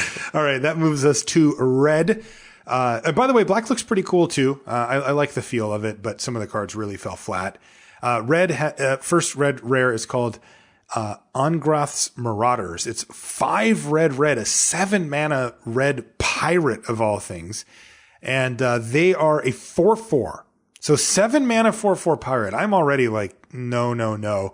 But it says if a source you control would deal damage to a permanent or player, it deals double that damage to that permanent or player instead. This is kind of like the Goring Ceratops, but yeah, at least a little bigger, so it doesn't die to quite the same nonsense. Yeah, it's still not that good though. No, I still think this card's not that good. I don't think it's what most of the red decks will want. Certainly not what the pirate deck wants. It actually might be okay in the dinosaur deck if you follow a Colossal Dreadmaw with Angrath's Marauders. Totally, You also lots then of trample. played a 6-drop, then a 7-drop, so you should be winning anyway. But yes, well. I think Angrath's Marauders is probably like a C-. Yeah, that's what I think too. I just don't think that this is the type of thing you want to spend 7 mana. Even though I could see it, like you, I think it actually does fit well in the dinosaur deck. What about Burning Sun's Avatar? This is 3 red for a 6/6 dinosaur avatar at rare. When it enters the battlefield, deals 3 damage to target opponent and 3 damage to up to 1 target creature. Boom. Yeah. Nothing to complain about here. 6 mana 6/6 that casts a Searing Blaze, so deal 3. That's an A. It's an A. A flat out great card. It's just always going to be good. I had 2 of these in my deck, Luis. Well, it seems you're probably going to win then. Well, yeah, you'd think that. So I played it, and I killed something, and I had this big 6/6, and my opponent played Ixalan's Binding on it. Ooh. And yeah, that's a good counter to that. Then I drew my other one. And I'm like, why can't I cast this? And I'm like, I know I'm just missing something. And I start just zooming in on every card, and I'm like, oh, stupid Ixalan's Binding. Yeah, so I had to just stare at it. So A for Burning Sun's Avatar. Next is Captain Lannery Storm. 2 and a red for a 2/2 human pirate. She's a legend at rare with haste. And when she attacks, you get a treasure. And whenever you sacrifice a treasure, she gets +1/+0 until end of turn. I like Captain Lannery Storm. She attacks as essentially a 3/2 haste because you get the treasure when you attack, and then if you need to, you can sack it mid-combat. And if she isn't blocked, you end up just keeping the treasure there, and then so she ramped you by 1 mana this turn, then 1 mana next turn. And she has synergy with your other treasure cards. Just overall a good card. She's not amazing, but I think it's just a solid B. I think so too. The one thing to note is that it is +1/+0, so she does end up trading off very often. But you're okay, right? You got your value. Like, just don't treat Captain Lannery Storm like a bomb where you have to protect. Send it in. Pretend like she's a common, and you'll be like, oh, this card's pretty good. If you pretend like if you view her as a rare, you'll be like, I don't like this very much because it didn't do what I wanted. So. Right. All right, so B for Captain Lannery Storm. What about Captivating Crew? It's a 3 and a red for a 4/3 human pirate at rare. And it says 3 and a red, gain control of target creature an opponent controls, untap it, and give it haste until end of turn. So you gain control until end of turn. So it casts Threaten. 4 mana to cast Threaten. Repeatable Threaten effect. This card's really hard to play against. Yes. What's so great about this is you play this card, you've got a 4/3 for 4, already a good deal. If your opponent overextends or attacks you too much, you can just take one of their blockers and kill them, so they have to leave multiple things back. So you just play something else instead. And, the threat of activation is very real here. The threat of activation even. And nice. I think Captain and Crew is just a really good card. It's an aggravating card to play against. I'm sure people are not going to like it. And there's a couple different sack cards, not very many, but, if you get one, you can take this and turn their creature into plunder or what have you, whatever that black common is called. So I think Captain and Crew is an A. It's just a really good card. I was going to give it a B+. The reasoning for me is because it is very clunky. The 4 mana is a lot, to spend. I find that you don't end up actually using it that often. I've had this card twice already, and I've been like, yeah, this is good. I want this card in my deck, but I view it as a B+ type card. I think people are just going to play really badly against it. That's true. What about the 3 toughness? Doesn't that bug you? That 3 down there? Yeah, If this was a 3-4, I would have a lot more respect for it. So I guess maybe an A- is fine for Captivating Crew. I still think it's a card you're almost always going to pick when you see it. Yeah, that is true. All right, so Captivating Crew, B+ for me, A- from Luis. Next is Rampaging Ferocidon, definitely a real name of a dinosaur. 2 and a red for a 3/3 dino at rare. It's got Menace, so 3/3 Menace for 3 mana. Yes. Players can't gain life. That's probably a bonus. Against vampires, it's very good. Deck. Yeah. And then it says whenever another creature enters the battlefield, it does 1 damage to that creature's controller.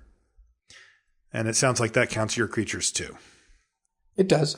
This card is a good aggressive card. It doesn't feel like a rare, it feels like an uncommon, but it's got the players can't give life clause, which I guess bumps it up. Yep. This card's good. 3 mana, 3/3 Menace, and it's going to ping your opponent for 1 or 2 points turn. This card really hates on vampires. It's just a vampire destroyer. I can't believe it's eating another dinosaur in the picture. It should be standing over a vampire. Yeah, I think Rampaging Ferocidon gets a B. Yeah, I give B for Rampaging Ferocidon too. Great little card. Repeating Barrage is next. This one's sweet. It's 1 red for a sorcery. It's rare. It does 3 damage to a creature or player. So already we're like, solid removal, right? Not mind-blowing. It's a sorcery. It's a little hard to cast, but hey. Yeah, you would always play it. You'd always play it, though, every single time. It's got Raid. You can pay 3 red, so 5 mana, to return it from your graveyard to your hand if you've attacked with a creature this turn. Yeah, this card seems quite good to me. Yeah, me too. Basically, you're getting a 3 mana, 3 damage spell that has the just pure upside of paying 5 mana to buy it back when later when you have the ability to attack, or when you throw a 1/1 into the fray just to do this. Mm-hmm. So I think Repeating Barrage is an A-. I do too. I think it's an A-. It's a lot of mana, but it's well worth it. What about Rowdy Crew? This is a funny one. This is 2 red for a 3/3 Mythic Human Pirate. It's got Trample. When it enters the battlefield, draw 3 cards, then discard 2 cards at random. If 2 cards that share a card type are discarded this way, put 2+1/+1 counters on the Rowdy Crew. They're just gambling it up? Yeah, the most likely is if you discard 2 lands, I suppose. Mm-hmm. Or 2 creatures if your deck's very creature heavy. Yeah, 2 pirates. I think this card's good. I would always play it. It's not a bomb mythic by any stretch. It's just it's gonna be a 3/3 most of the time. And can you tell me what a card type is real quick? That's land, creature, artifact, enchantment, instant, sorcery. Okay, so the other part's a subtype? Planeswalker, I guess. If you discard 2 planeswalkers, I want that screenshot, by the way. Yeah. So, yeah, it doesn't care whether they're pirates or merfolk or whatever. It's just creatures. Okay, gotcha. Mm-hmm. So, this is... How do you... This is a good card, because draw 3, discard 2 is good upside. I think that's on average better than draw a card. Because Really? I think so, yeah. Even if it's at random? Because you get to choose when to play this, and you can just play it when you have cards that aren't good in your hand, like you have 3 land in your hand. Yeah, so, and then you have a really good shot of hitting, and you making can it a upgrade. So, yeah, that's really interesting. I think Rowdy Crew gets a B from me. It's a sweet card. I think so too. And the times when you do hit and you have a 5/5 trample for 4 mana, you're going to be like, hey, look at that. And you're up a card. Yeah, that's good. Oh, this next one, Star of Extinction. I love this card. So it's 5 red for a sorcery at Mythic Rare. The first line of text is destroy target land. So you're paying 7 mana to destroy a land. It's like, wait, what? But then it says Star of Extinction deals 20 damage to each creature and each planeswalker. Kaboomo. Sad dinos. Oh yeah, I saw this card get cast today on one of the streams, and it was big. I have not seen that yet. This is also known as Gregory's Last Stand and His Last Meal. This card just seems really strong to me, though, right? I mean, a sweeper of this magnitude. It's a ramp payoff, and it's a good one, especially since it's a mythic, so people just really aren't going to play around this card. No. I think it's a build around B. Like, if you're a ramp deck, it's a good payoff. It's the card you want at 7 mana. It wipes everything. And killing a land isn't nothing. That's what I was going to say. Like 4 swamps and a plains. And we're going to underrate that part, right? Yeah. The destroy target land, because it feels like a flavor throw in on a 7-drop, right? Where they're like, oh, I get it, a meteorite or whatever. But yeah, I like it. I think Start of Extinction is good. I like build around B for it as well. Maybe even higher. Like, it might be better than that even. Dump some treasure into it or just ramp it out. I guess it does get a little awkward if you're using creatures to ramp it out, of which there are a few. Yeah, I stand by the rating of B, but I think it's going to be a sweet card, and I'll probably try to build around it when I open it. Oh, slamming it when I open it. Next is called Sunbird's Invocation. It's 5 and a red for an enchantment at rare. This is a cool card. It says, whenever you cast a spell from your hand, and I'll remind you that a spell means anything. That's creature, any non-land. Reveal the top X cards of your library where X is that spell's converted mana cost. So I cast a 4-mana creature. I get to reveal the next 4 cards of my library. I may cast a revealed card this way with converted mana cost X or less without paying its mana cost. I don't know about this card. And then I put the rest on the bottom in a random order. It's a 6-drop that does nothing to the board, and then you need to follow it up with expensive spells to get value. And that's like... Well, I mean, anything realistically 3 or above is probably fine. Yeah. I think this card is sweet. This card is like one of the top cards on my list for like, if I play with it a few times, I'll have a very good sense. It's kind of like Hazoret's Undying Fury, which I think we underrated initially. Yeah. So I'll tell you what, Luis, I put on my science goggles and my trench coat or whatever that thing's called. And I played this card, even in a deck that it didn't really belong in, to see how it would go. And you know how it went? It went how I thought it would go. It was play it, hold my breath. Okay, I get to untap. I'm probably going to win now. Because every spell I cast, I hit something, and I didn't cast any 2-drops, to be fair, because I had already kind of emptied my hand of those. But it feels like the type of card that can be an engine in the late part of the game. Now, the downside to it, 6 mana, do nothing enchantment. That's a big hit. And if you are out of gas, or if you do have only 1, 2s, and 3 drops afterwards, it's not that great. Because even if you hit, you're not hitting anything amazing. And you could just die. You could easily just die. So I ended up coming down on the side of, I'm not a huge fan of Sunbird's Invocation, even though it does exactly what you think it would do. It's just like, I did the thing where I thought to myself, okay, I played this. What if this was the 6/6 Trampler instead? Just a common, a good 6-drop common, right? Colossal Dreadmaw. Yeah, I just would have won. Like, I didn't need Sunbird's Invocation. It didn't do anything like that. The one scenario where I can see it being good is in a stalled out board. But against an aggressive deck, you do not want to see this card in your opening hand, or really at any point. So I'm not really high on Sunbird's Invocation. It does what you think it does. So if you understand that, you'll know when to put it in. But I actually view it as like a sideboard or a build around, or like, I'm not just taking it and playing it that often, because there's enough speed in this format that I've seen already that makes me not want to just, feel like, oh, I got plenty of time. Sunbird's Invocation will just carry me to the win. It doesn't seem like that's going to happen. My guess is it's not quite good enough to receive a bomb rating. And it's not a card you're gonna windmill slam early, but it does seem like a legit build around. Not like a B or B plus build around, but like a C plus build around. Yeah, I'll go B minus build around on Sunbird's Invocation. I mean, you get to just churn through your library if you get to cast any relatively expensive spells after. All right, so that's that one. Next is called Tillinolly's Skin Shifter. It's 2 and a red for a 0/1 with haste. It's a human shaman. What in the world is going on here? Whenever it attacks, it becomes a copy of another target non-legendary attacking creature until end of turn. What in the world is going on here? Well, Skin Shifter is actually like a Mesoamerican, like folktale legends, sort of thing. Like that is actually a piece of real lore, which is kind of cool. Mm-hmm. The actual card, I'm not actually a big fan of it. No, I'm not really either. I mean, it feels like you wait till later. This goes wrong a couple ways. First of all, you need another good creature. So it does nothing without another good creature. Second, you attack with this and a 4/4, and then they bounce or kill the 4/4 in response to this targeting it. You're not going to like what happens next. Oh, no. What happened? Are you attacking with an 0/1? You're sending an 0/1 in for a gruesome, untimely death. So, oh, no. And of course, none of this even touches on the fact that if you need a block, this is horrendously bad. I think Tillinolly's Skin Shifters is an F.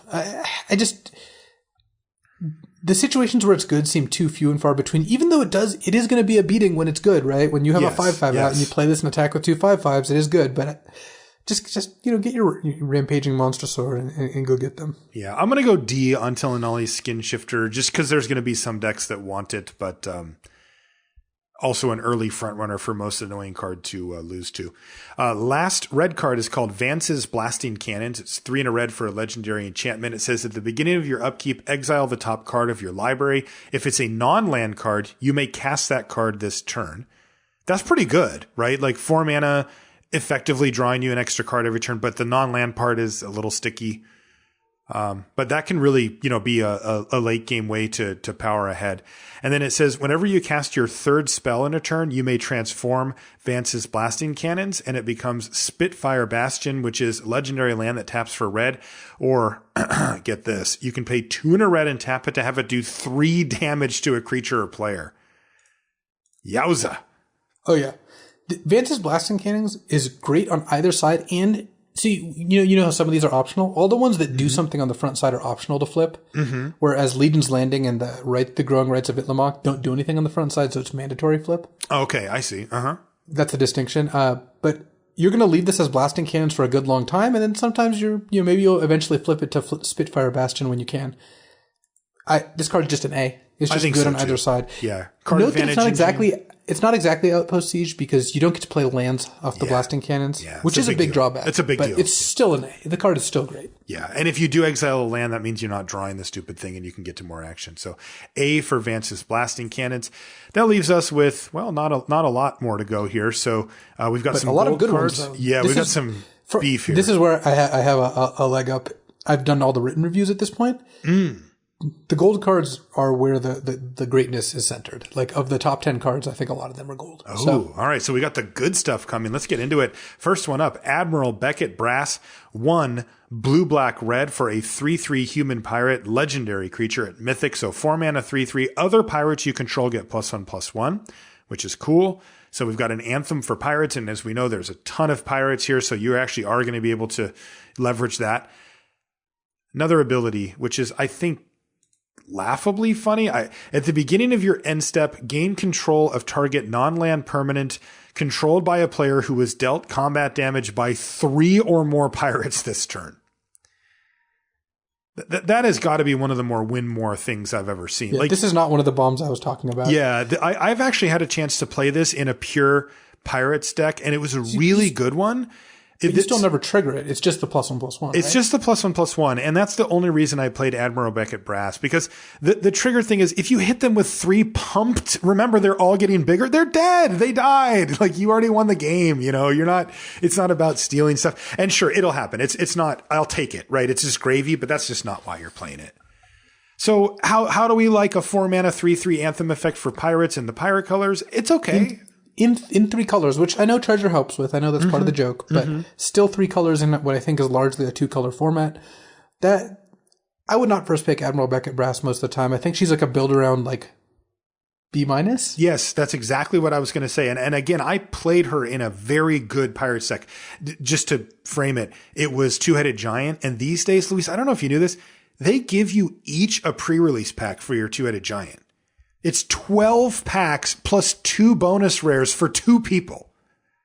Like, it's completely off the charts. So anyway, I had an insane pirate deck, including Admiral Beckett Brass, and she was good because literally every creature I had was a pirate except for 1. But yeah, build around B-. That is not quite the bomb that we're looking for. Gishath Sun's Avatar. I think it's Gishath? Gishath?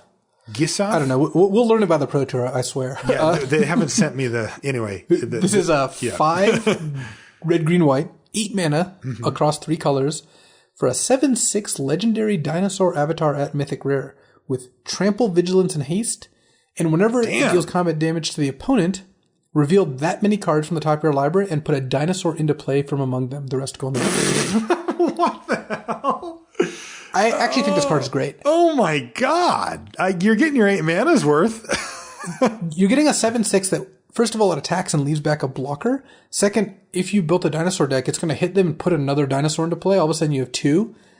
This card does seem very good. It is hard to cast. It is 3 colors. It is 8 mana, but this is what I want for 8 mana. This is the sort of thing that the Waking Sun's Avatar, for example, doesn't give me. Now hold on a second. What if if you attack with it and they go, cool, block with my 2/3/3s.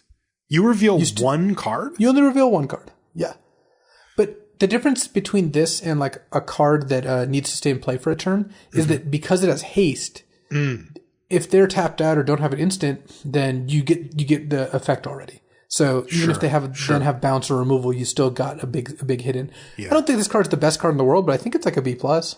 Okay, I'll go B on whatever this called, Sun's Avatar. I find that by the time you get to 8 mana, they're gonna have blockers, and they're gonna block this thing because they want to get it off the battlefield and they don't want to take any damage from it. And you're not gonna have like a combat trick to back it up if you spent 8. So I'm not quite as high. I'll go like B on it. Yeah, seems like I a think fine this payoff. card's a sweet build around, but because it costs so much. But yeah, oh my god, this next card's such a pain. All right, so Hostage Taker. Yeah, this is on the short list of best cards in the set. I had a hostage taken from me, and I'm like, what? It might be the best card. It's actually 2 blue-black for a 2/3 human pirate at rare. When Hostage Taker enters the battlefield, exile target artifact or creature until Hostage Taker leaves the battlefield. So 4 mana 2/3 that exiles an artifact or creature while this is in play. That's awesome. That already would be really good. You'd be like, wow, this is great. It also says you may cast that card as long as it remains exiled, and you may spend mana as though it were mana of any type to cast the spell. So you exile their 3 green card, you can just spend 5 mana to cast it. And if you cast it, then that first clause doesn't matter anymore, right? Right. Once you cast the card, it's just on your side. So they have a 1-turn window in many cases to deal with Hostage Taker? Right. You're going to tap out to play this, exile their 5-drop, and then if they can't kill Hostage Taker, you then next turn just cast their 5-drop. Also, with like 7 or 8 mana, you can exile something smaller and cast it right away. Yeah, this was not fun to play against. I'm like, I kept reading it over and over, looking for the catch, and it's just, there wasn't one. No, there really isn't. So Hostage Taker is an A+. Yes. Love it. 2 for 1 city, maybe even a 3 for 1. Like, this card's just stupid. Ooh, I like this next one too. This is Huatli, Warrior Poet. I had this one, by the way, in my pre-release pool. 3 red, white, and Huatli was awesome. 3 loyalty Planeswalker, and +2, you gain life equal to the greatest power among creatures you control. Don't do that. 0, make a 3/3 green dinosaur creature token with trample. Yes. And then -X, this is kind of interesting. Does X damage divided as you choose among any number of target creatures, and creatures dealt damage this way can't block this turn. This is the Planeswalker we're thinking about. Oh, yeah. Because she defends herself with her 0 ability. She can +2 to gain you like 5 or 6 life if you're getting threatened by flyers. And she has a pretty decent 5 loyalty. Plus, you can use her ultimate right away as a really aggressive card. Like, playing her and dealing 1/1/1 to make 3 creatures can't block is a really good way just to kill your opponent. Yep. Also can pick off 2 1/1s or a 2/2 right away. Basically, all her modes. You know what else it can do? It triggers Enrage. Oh yeah, you can just enrage 3 of your dinosaurs or 1 of your dinosaurs and 2 of their things. So yeah, that's what I did. I had the Bellowing Aegisaur, and I pinged it for 1 and killed one of their 1 toughness creatures, and still had my Planeswalker on 1 loyalty. And I'm just like, go! It's just like that's completely awesome. Yeah, I think Huatli is a solid A. Me too. She's just exactly what you want. One of the best cards in the set, I would guess. Next is another one of the best cards in the set. Hey, look, it's Regisaur Alpha, 3 red. Green for a 4/4 dinosaur at rare, and this card is just stupid. Other dinosaurs you control have haste, and you get one of these 3/3 green dinosaur creature tokens with trample just by casting Regisaur, just by having him enter the battlefield. Then, of course, has haste. Yeah, I think that this or Hostage Taker is my pick for best card. Yeah. No, it might be Vraska. Those are like my top 3. Okay, yeah. And the reason is Regisaur Alpha is 5 mana 4/4 +3/3, 3 of which has haste, and your follow-up dinosaurs have haste. Stupid. This doesn't care about removal, doesn't care about bounce. It's just 7 mana worth, 7/7 worth of stats for 5. Yeah. So A+ for Regisaur Alpha. I agree. I've played with this card enough now. I know how good it is.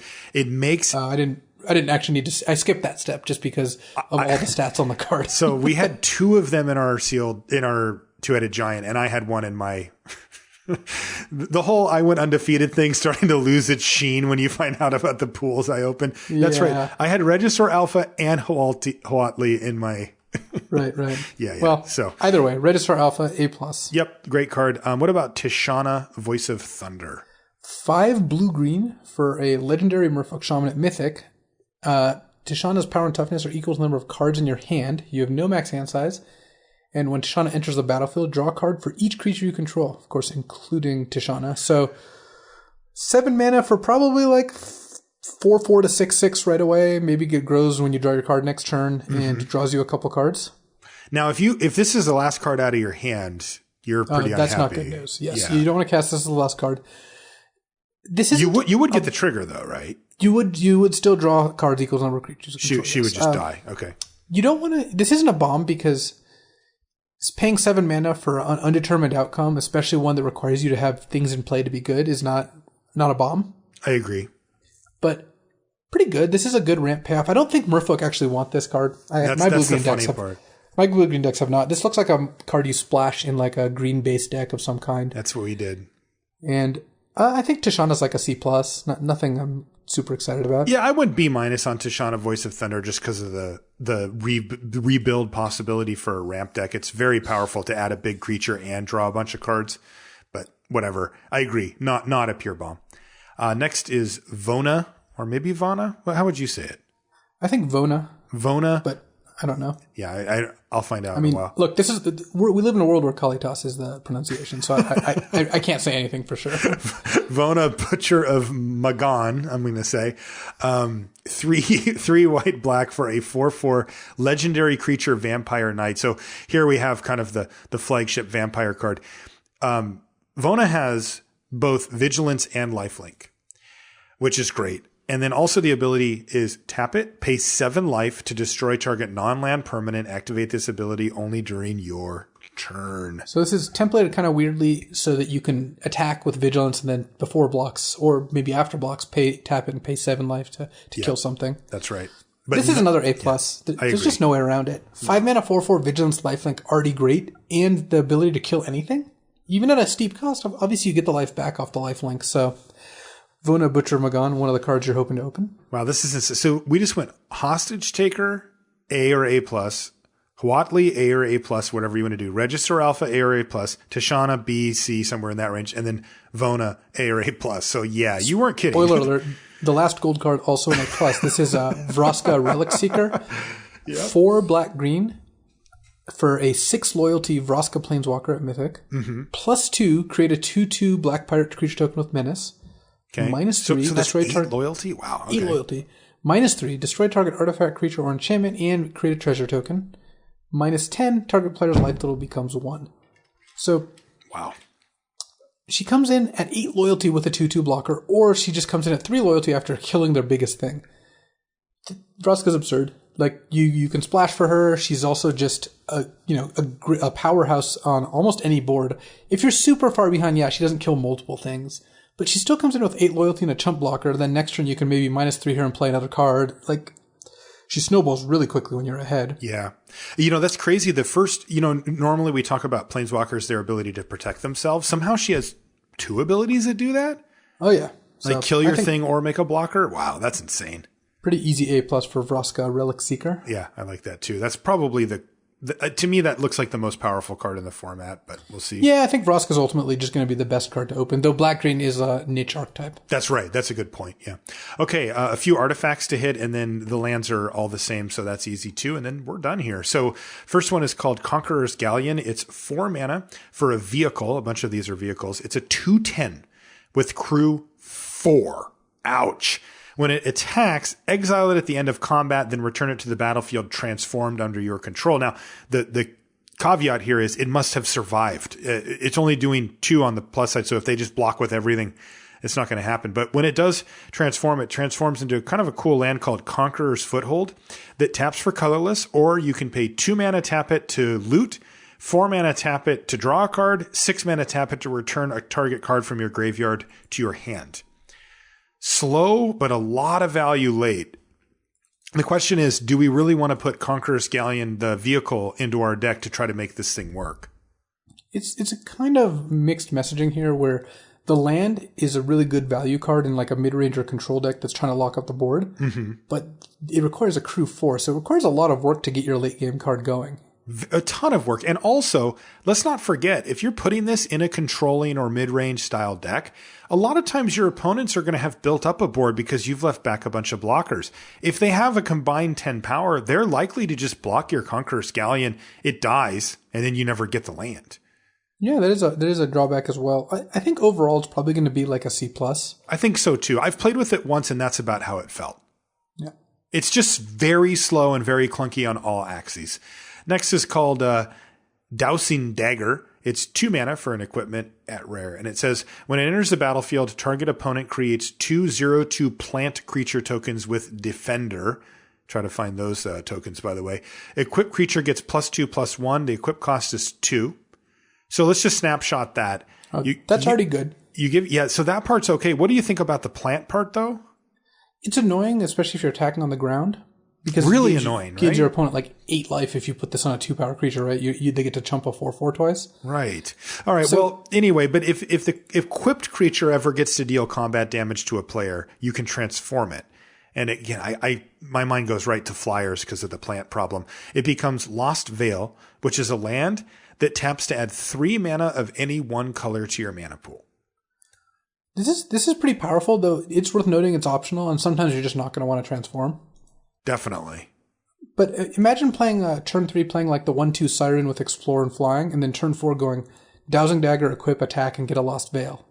That's pretty powerful. That's a great turn 4, and this is untapped, so you can then play a 3-drop. Oh, because even if you attack, even though a lot of people that play live shortcut it by tapping both the equipment and the creature, the equipment's untapped, so you're going to get an untapped Lost Veil. Like, it seems like you're just going to beat the crap out of your opponent if that's your start. Yeah, because you get to just play a 3-drop and say go. And then next turn have 7 or 8 mana. Yeah, that's pretty cool. I think Dowsing Dagger is sweet. I think you want a lot of flyers or unblockable creatures to really make use of it. But in a mid-range deck, it's also just a good card, I think. Yeah, Tramplers also would be pretty good. Yeah, that's not bad. So I think Dowsing Dagger gets a B. Yeah, I think so too. Even just putting it on a 3/3 trample dinosaur like we've seen a bunch of. Also, sometimes you just chew through the plants and end up with a 2/1 dagger. Which is the flavor, right? Like, yeah. I don't like all that part so much. Okay, B for Dousing Dagger. That's a cool one. Next one's called Fell Flagship. It is 3 mana for a vehicle. It's a 3/3 vehicle with crew 3, which is not great. No. But it gives all pirates you control +1/+0. And that, in many decks, effectively makes this crew 2. Which is still not great, but, approaching more playable. Then it says, whenever Fell Flagship deals combat damage to a player, that player discards a card. Seems like a pretty decent pirate build around. Mm-hmm. If you have like 10 pirates in your deck, this is going to be pretty good. Yeah. Sometimes you want to risk this in combat because you just want it in play, giving all your pirates +1/+0. Yeah, just like as a little mini anthem. Right, that part's always on, whether it's a creature or not. Right. But also, if you have an opportunity to hit your opponent and they have to discard a card, that's pretty good too. I agree. And like I said, the crew 3 is a little bit misleading because oftentimes you're going to have to tap a 2/2 body for it that'll crew it up. I think Fell Flagship is a build around B. Yeah, me too. You want pirates. Make sure you got all the pirates you can get. What about Primal Amulet? This is more of a constructed card. This is 4 mana for an artifact at rare. It says instants and sorceries cost you 1 less. Yeah. Whenever you cast an instant or sorcery, put a charge counter on it on Primal Amulet. Then if there are 4 more charge counters, transform it into Primal Wellspring, which is a land that taps for a mana of any color, but when you spend that mana to cast an instant or sorcery, you get to copy that spell and choose new targets. I tried to talk myself into this for limited, but just couldn't get there. The problem is it's a spell build around that you have to play 4 spells after playing a 4-drop. Yeah. And then you need a 5th spell to get any value from it. Yeah, no. That's just way too much work, even with the cost reduction. Yeah. So I think Primal Wellspring build around enough. F, yeah. Yeah. It's a build around, but it just does not get there. No. What about Shadowed Caravel? Speaking of build arounds that don't get there, it's a 2 mana 2/2 vehicle at rare. It says whenever a creature you control explores, put a +1/+1 counter on Shadowed Caravel, crew 2. Crew 2? 2 mana, 2/2 crew 2 is just wildly unplayable. You'd have to get like 2 counters to make this good, and that's just asking a lot. Like the other Explore build-arounds we saw at Uncommon, like the Wildwood Walker and the Chupacabra, 1 Explore later, you've already paid for it.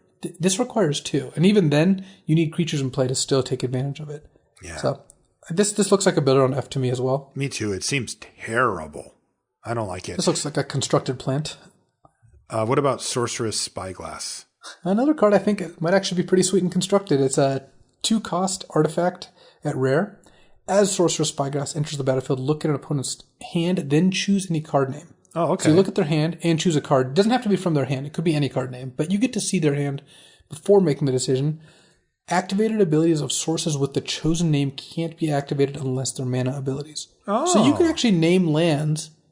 It doesn't shut off their mana ability, but if a land had another ability, then you would turn that ability off. That's kind of cool. So it reminds me of the old card Pithy Needle, but you get to see their hand first. It's almost exactly Pithy Needle, but you get to see their hand first. Interesting. But yeah, I agree. It does. So is there any sideboard application? Because that's the only thing I could even imagine here. I don't think so, unless you're playing against someone with a ton of equipment. If they have an unbeatable vehicle, are there any unbeatable vehicles? No. I don't think so. What about a Planeswalker? What if they have Vraska? The thing is, you board this card in, and you're like, 2 mana Vraska. Vraska's unusable. If you draw this and they don't draw Vraska, you're down a card. It's a disaster. And if you wait until they cast it, then they already get to use Vraska once. Right, you have to play this ahead of time, and then if they draw Vraska and you don't draw this, then they have a Vraska and they're going to win. If you both draw them, you have to cast this ahead of time. They never spend their mana casting Vraska. You traded 1 for 1, but you spent mana and they didn't. Yeah, I don't like any of this. So I think it's like a sideboard D, but you probably really should not side this in. Super narrow for Sorcerer's Spyglass, sideboard D. Next is called Thematic Compass. I had 2 of these in a deck. It's pretty cool. It's 2 mana for an artifact at rare. You can pay 3 mana and tap it, so search your library for a basic land card, reveal it, and put it in your hand, and then shuffle. It just searches up a basic and puts it in your hand. That's it. And then at the beginning of your end step, if you control 7 or more lands, transform it. And that is not a May. It transforms, though, into Spires of Orazca.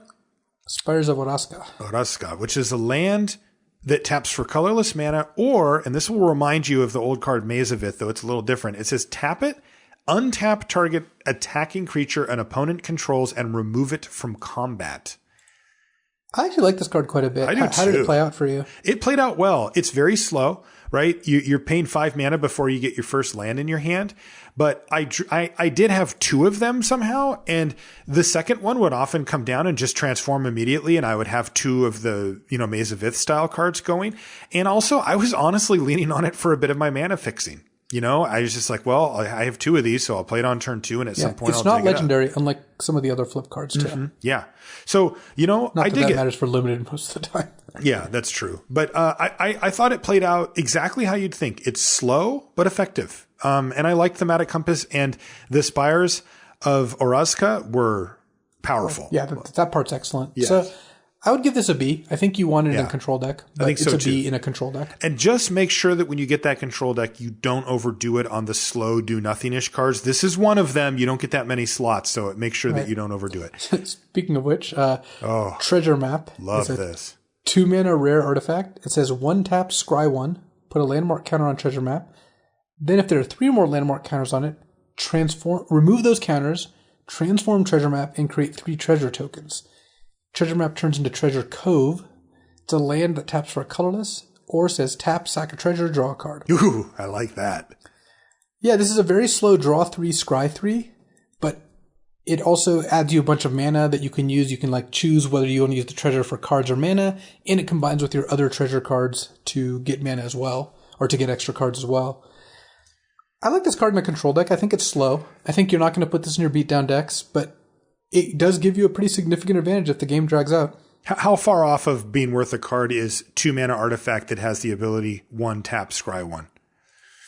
Because it's below the bar, right? We played this card a lot. Darksteel Pennant was this card 13 years ago or whatever, and it wasn't very good. So I think this format also doesn't seem super slow. It does seem on the faster side without making any bold claims quite yet. Yeah. And so I don't think you're treasure mapping all the time, but I think it's probably like a B-. I think so too for Treasure Map. Also, I think they nailed it. I think this card probably ended up on somebody's desk and they said, look, you're going to do Treasure Map. It's called Treasure Map. We only get to make one card ever called Treasure Map. And this has to really show what these transform cards are about. And I think they did a good job with it. You find the treasure. All right. Last one is called Vanquisher's Banner. This is 5 mana for an artifact. It's rare. And it says, as it enters the battlefield, you choose a creature type.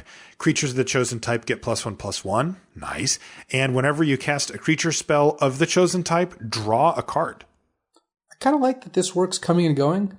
if you play this as the last card in your hand with 3 creatures of the right type in play, wow, you got a bunch of anthem bonuses, and you get to attack them. If you play this, then draw a bunch of creatures later, well, you get to draw a card for each of them, and they get +1/+1. So it's good even if this is the follow-up or the beginning of the end game. Yeah. I think this card's very strong. I did have a chance to play it. I had it in that same deck that I had Admiral Beckett Brass in as well, and this card was just better.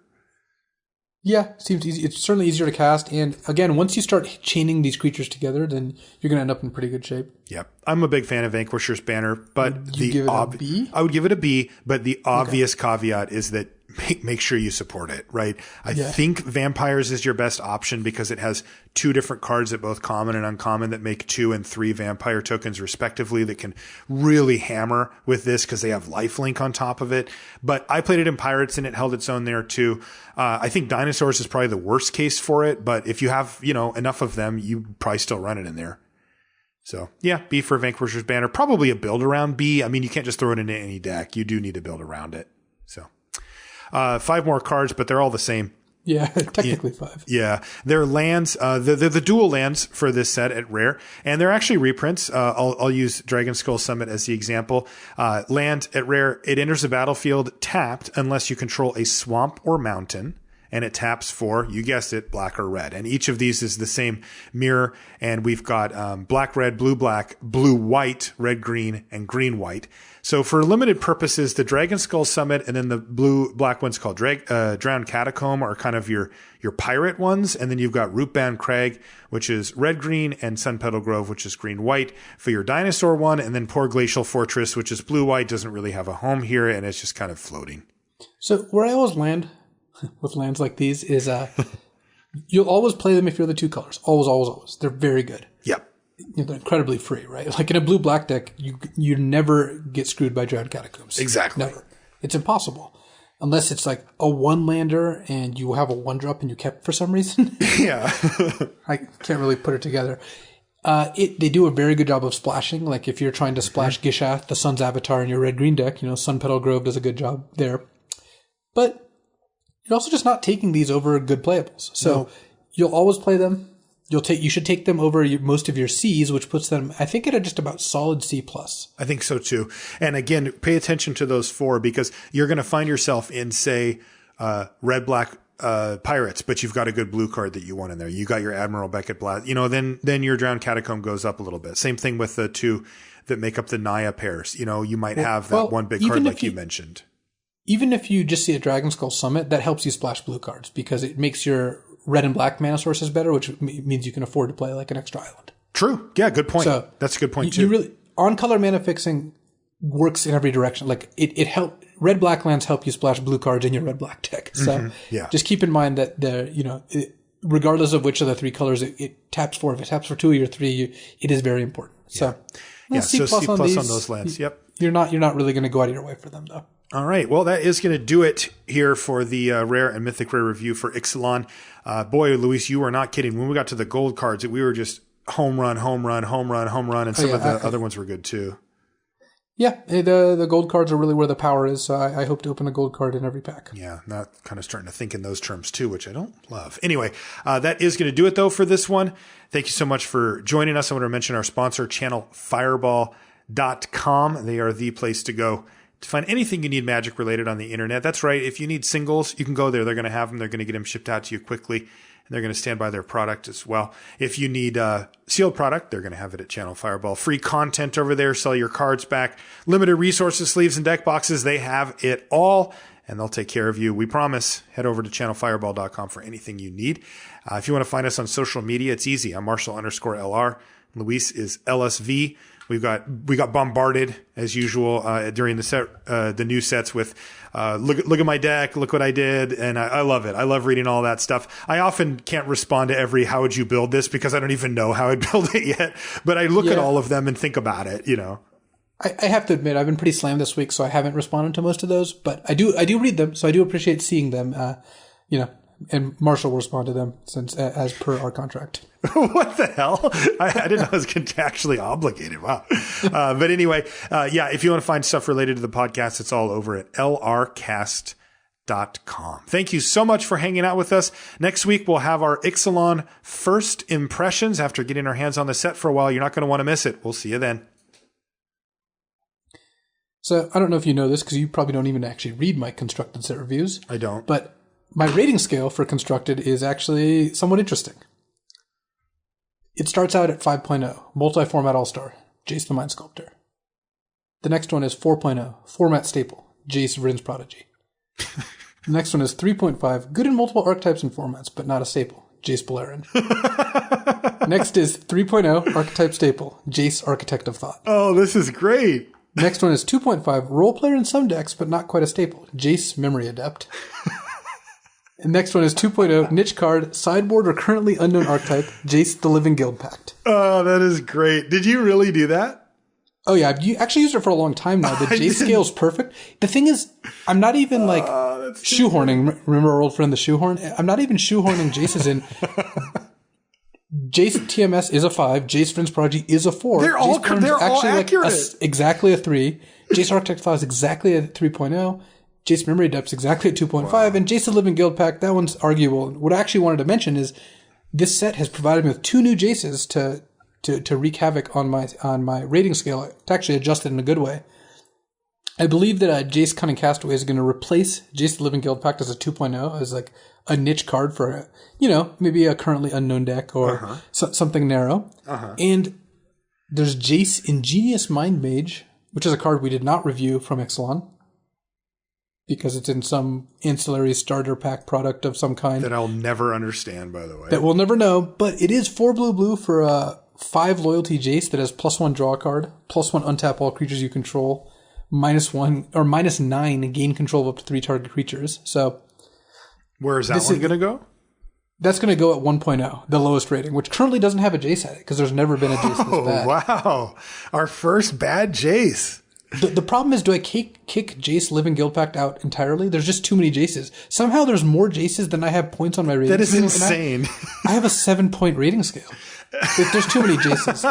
This actually isn't a controversial opinion, but they should stop printing Jaces. All right. I think actually a lot of people are sick of Jace at this point. I am too, yeah. Especially Pirate Jace. Come on, man. Well, yeah. So I just wanted to update the rating scale because I thought that was particularly funny that there are 2 Jaces in the set that actually kind of slot in perfectly, and to let people know that I had a Jace rating scale. I think that's pretty neat too. That is awesome. It's actually perfect. It's so good, right? I didn't know that. Yeah. I love it. I love the Jace rating scale. Everything should be rated on Jace's.